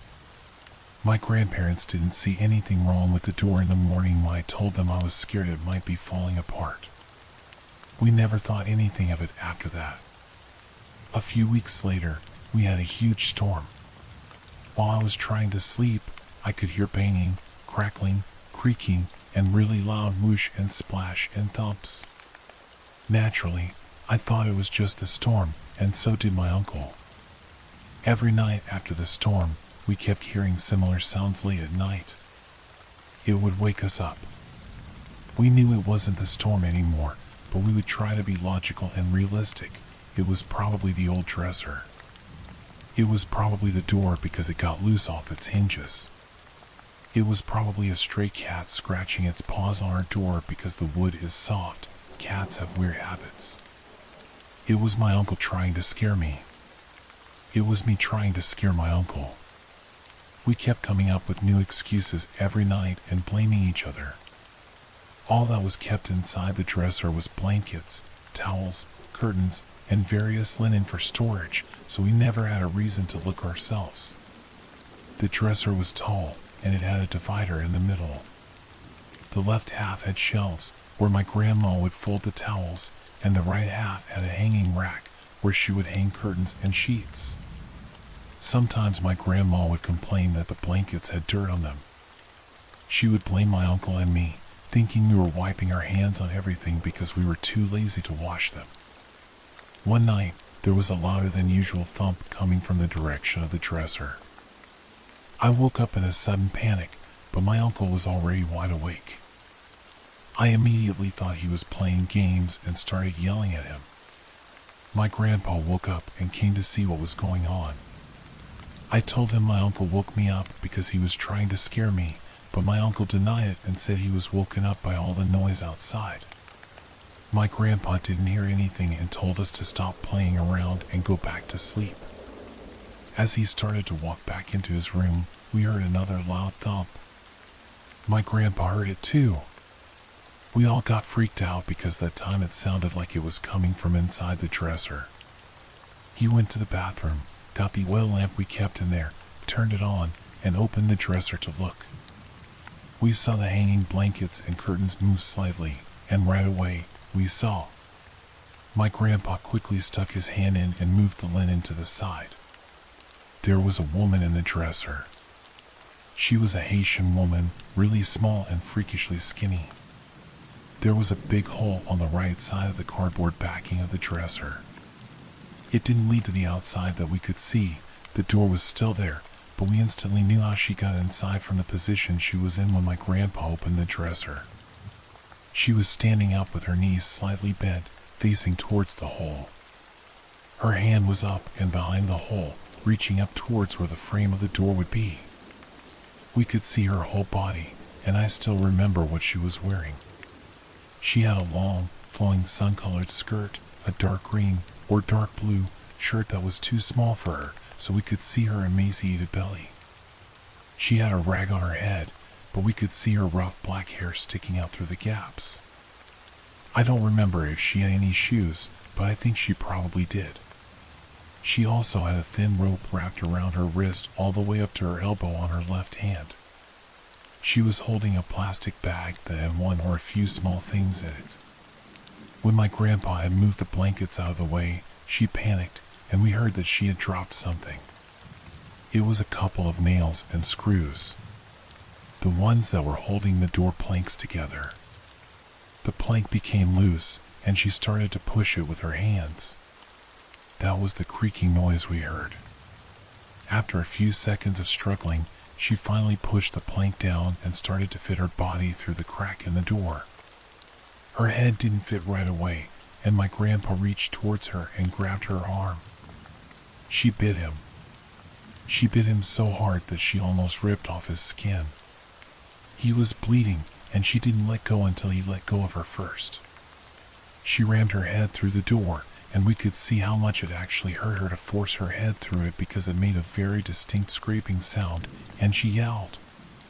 She tripped over her skirt when she reached the other side of the door but started to run.